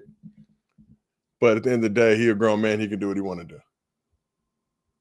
I'm looking at it right now. Look, I mean, in real time, I was hearing that they didn't like the they didn't have respect for Steve Nash. Now you're talking about, and I thought it was all of them. I didn't know it was just probably Kyrie. But when you talk about respect, you can respect Steve Nash, the 2-time MVP, for what he did on the basketball court as a player. But the respect you have for somebody as a player isn't necessarily going to transfer over to the respect you have for him as a coach, whatever that may be, personality-wise, whatever. No, it's different to be a coach and a leader of men than to be a point guard or a player on a basketball court. Listen, when you're judging a coach, you're judging him on structure, right? His basketball resume as a basketball player has no impact on how he's constructing a practice, subbing in, subbing out, how he talks to us. That's a very different job. So when you're talking about somebody like Kyrie, right? When he won a championship, you got Ty Lue. So in his mind, if he doesn't look or it makes sense how Ty Lue did it, he probably will question it, right? So when he's sitting there like, If Ty Lue said, all right, before game day, this is what we're doing to prepare. If Kyrie don't see that, he's going to be questioning it. If Ty Lue took the day before the game off, relax, chill, get your mind right, and Steve Nash is practicing for 2 hours being stressful, he's going to buck against that, right? Because there's a winning formula that he's seen, and he said, okay, it worked this way. So now when you got this coach coming in and he's bringing in his way of trying to do things, it's clashing with what was successful for Kyrie. So he was probably having a little bit of pushback in real time, and practice, subs, all the stuff you're trying to say don't make sense to what I learned, how I won. You know what I mean? So I understand. I'm a champion. Yeah, but it's still like I've had coaches that I questioned their basketball knowledge. And when I asked them a question, it better had made sense, right? Like if a coach said, hey, they're up 3, we're up 3, foul. And then I ask you, hey, why? If your answer doesn't make sense to me, I'm over it. If he says, well, I want to make sure we make it a free throw game and blah, blah, blah. And I'll be like, okay, but look, hey,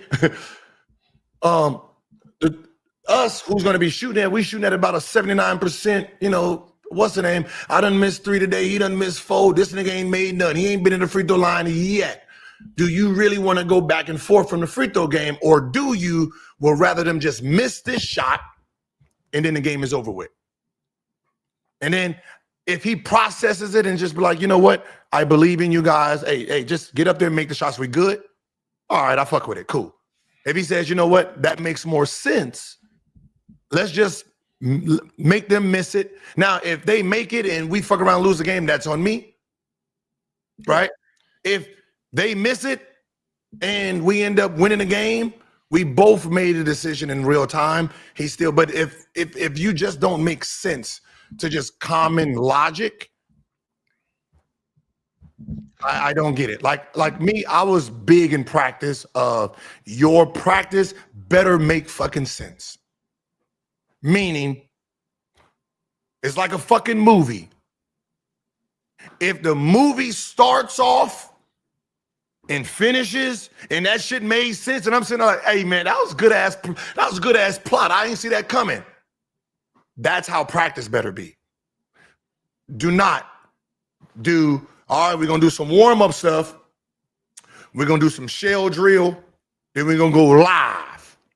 And then we went live. And then we're about to go back to shell drill. And then we're going to do some spot-up shooting. And then shell drill. And then we're going to sit here and talk for 10, 15 minutes. And then we're going to go right into some 5-on-5. Oh, nigga, fuck you. Oh, no, this is not what we're doing. We're not doing this stop and go bullshit. Right? If we're going to watch film, we're going to watch it at the beginning of the practice. Then we're going to get into some 5-0. We're going to do some spot shooting. We're going to stretch. We're going to get into some live games, and we're going to finish practice like that. Don't do that stop and go type of working out where niggas is cramping. We're pulling stuff because we're going from hot to cold to cold to hot. That's a bad practice. That means you have no logic or understanding of and go, right? Start the engine, treat it like an old school. Start the engine up, get it to going, and then you keep your momentum. A smart practice. Even if you start off, hey fellas, look, we're gonna start off the gates. We're gonna go we're gonna go straight to 5-on-5, right? We're gonna get after it, and then we're gonna break it all the way down, right? No matter how you do it, you start up here and go all the way down to the last 10 minutes. We taking spot shots or we're stretching. Cool. But when coaches are their practice is erratic, that tells me you don't know how to conduct at least a practice. Now you on court, I'll judge that. That's right. So there's these different phases of how I judge coaches. Okay, he's a great practice coach. Like I thought, like Stan Van Gundy, great X's and O's guy. right? Great. Like me, he should have been Tex Winters. Sit behind the bench, draw some shit up, give it to the nigga who in charge, and then the nigga in charge relay the message to us. Great X's and O's, horrible people person, horrible main head coach. The nigga you got to listen to every day. Oh no.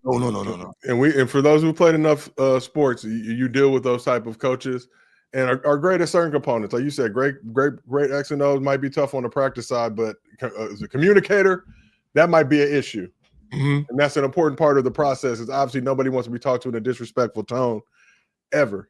Yeah, no, hey man, don't because you and your wife having problems. Don't motherfuck me. And that's the other side of it. So you're dealing with some other shit. You're trying to take it out on me.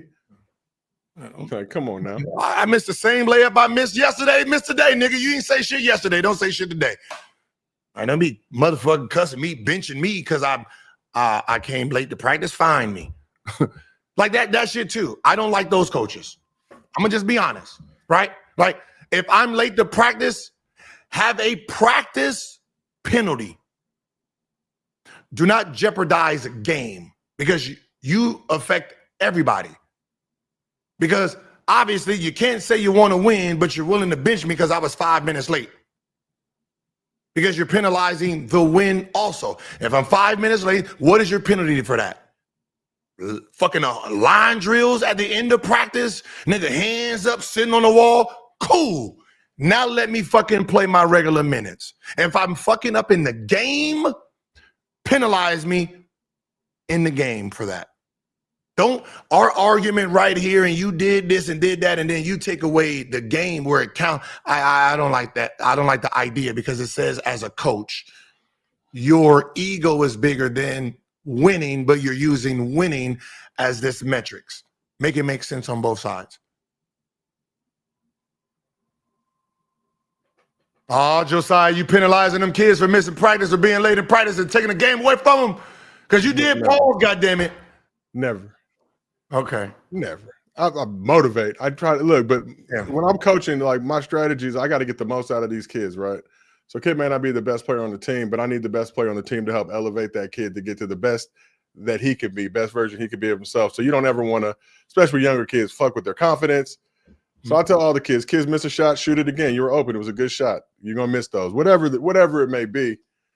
Not knowing like, damn, I don't got Michael Jordan out here. I don't got LeBron out here. So I got to get the most out of all these kids. So, but also too, just out of respect for the parents as well. Like, and it's a different game, obviously. Once you get to college, NBA, like I played for Willie West at Crenshaw High School in high school. So you want to talk about, but you knew he loved you, right? He was going to yell at you. He was going to do all that shit, but you knew he was also going to praise you and have conversation with you, treat you with respect. But as soon as it was practice or game time, you were going to get cussed out for something. Yeah, I mean, like people talk about discipline. Discipline is on both sides, right? So look, I played for Lute Olson, and he didn't penalize us for what we did off the court, on the court, right? So if I missed a class, he didn't suspend me for a basketball game. Like, why would I why would I lose a game because you missed the class? No, that's what 5 a.m. in the morning is. Yeah. Wake your ass up at 5 a.m. and you're going to run 5 miles. That's the discipline. That's your penalty. You don't want to wake up for class, then you're going to wake up and do these line drills. Because if I'm penalizing you for something that you did in class, I'm penalizing the team too. The team is penalized because the star player or this scorer ain't playing. Now, when he gets in a game, what kind of attitude does he have? How's the team reacting? It affects everyone. So if I'm just penalizing you, even if I'm penalizing a team, hey, everybody, he was late. Everybody on the line. Cool. That's discipline. When you start jeopardizing the idea of a game, then your ego in real time is more important than wins and losses. If you told me, hey, coach, shut the fuck up, and you my best player, I'm going to shut the fuck up to get this win. Yeah. And we will talk about that. Once again, hey, we won. Woo! Hey, bitch, get your motherfucking ass on that line. I want 100. Yeah. I want 100 back and forth. I'm not jeopardizing a win, a team win for my ego because you embarrassed me in real time. I'm going to embarrass you in practice, on these wall sits, all of it. I'm going to punish your ass in real time. And then next game, goddammit, you better go out there and you better score. That's it. I'm not gonna jeopardize the game and bench you and do all that shit. That's goofy shit. But like they're saying in the chat too, but you also, as a star player, got to be able to be accountable and take that shit when you're not performing to your level. You need it works both ways, right? Yeah, but you got to recognize that as well. But I'm saying that there's penalties for it already, so that means I'm going above penalty. When Jimmy Butler missed the flight, I suspend him for a game. No. There's you got to pay for your own flight. I'm going to fine you for missing the flight. Right, so you get fined for missing a flight. Now you got to spend your own money, private jet. So that's $40,000, whatever, on a jet, and plus this fine. You got penalized. Now you missing a game. I'm penalizing a team now. You know what I mean? That's what they didn't deserve anything, but I'm penalizing them for suspending him for a game when he already got fined twice. You know what I mean? I look at it like that. That's real talk. Look, I'm not trying to beat everybody over the head, man. I give you one penalty and that's it, and I'm that. Let's keep it moving, right? Yeah. Right. I don't like, even with Elijah, when I train him, I do this. Hey, when we're training, I'm not your father. So you treat me, you whatever you gotta say. Hey, man, fuck that, fuck you. I don't take it personal as a father. I do not and that's why our relationship doesn't conflict, because I seen fathers and sons coaching, and I see how that shit. I do not use my father trump card on my son when I'm training him. That's real shit. Right? When training, so whatever he's saying and how he said to his trainer, how he said to me, hey, if I'm a bitch ass nigga in that moment, hey, nigga, you know what I mean? After, hey man, that was a good ass practice. Want to go eat? What are we doing? I don't. So he understands the two different people. Yeah, for sure. And I mean, my kids are obviously much younger than yours, but that's the same thing I try to express to them. Like, look, I'm going to be hard on y'all, right? But I'm going to be so hard on y'all that any other coach you deal with will never match that level. So you're going to think it's a cakewalk. Like, but I'm going to be fair, and I'm going to respect you, and I'm going to talk to you and communicate you everything I'm trying to say to you in a way. I'm going to be frustrated with you at times when you don't listen, follow directions. It is what it is. But like, to your point, I love you. Like, shit. Anybody else tries to do that, it's going to be problematic for them. Yeah. It's back to dad mode. Like, and it's what, like, you know what I mean? What you're trying to do. But so. All right, man. Look, we'll get to the other ones. Hey, we're going to do this again Saturday, man. You want to do it? Okay. I can do it. I can do it Saturday. Late Saturday. Yeah, I can do it. Yeah, I can do it. Yeah, I got Little League and basketball, but Saturday after that, I will be chilling. And we're going to try to get low. We're going to try to get low on here. Oh, yeah, for sure. Yeah. Wait, you ain't. Are you charging me for this? There'll be no charges. I can't afford. Listen, man, I can't afford your bankroll. I'm on vacation. I appreciate you. Honestly, I needed some reps. I'm like Luka in Slovenia right now. I'm trying to get these reps right. Hey man, hey, you getting your Amazon outfits ready? We moving on up, man. You getting the Amazon outfits? Once the pen is the paper, it's easy to get a fit. I'm a simple man. I will upgrade the wardrobe though. I've been working out. I'm like, hey man, I'm gonna be in everybody's household. Oh, y'all done fucked up now. I've been working out. I lost about 7 pounds. So okay, there you go. Yeah, so y'all gonna be forced to see me, goddammit, on YouTube. And when you turn on and you trying to look at Amazon, goddammit, I'm right there. I'm in your nightmares. Ain't no lockouts coming, ladies and gentlemen. We are living very good. I'm well taken care of, but not good. Appreciate you doing this. We got to do more, so we're gonna do it again Saturday. All right, bet up. Hey, appreciate you, chat. Thank you for the support, and we out. I'll see y'all Wednesday. Peace.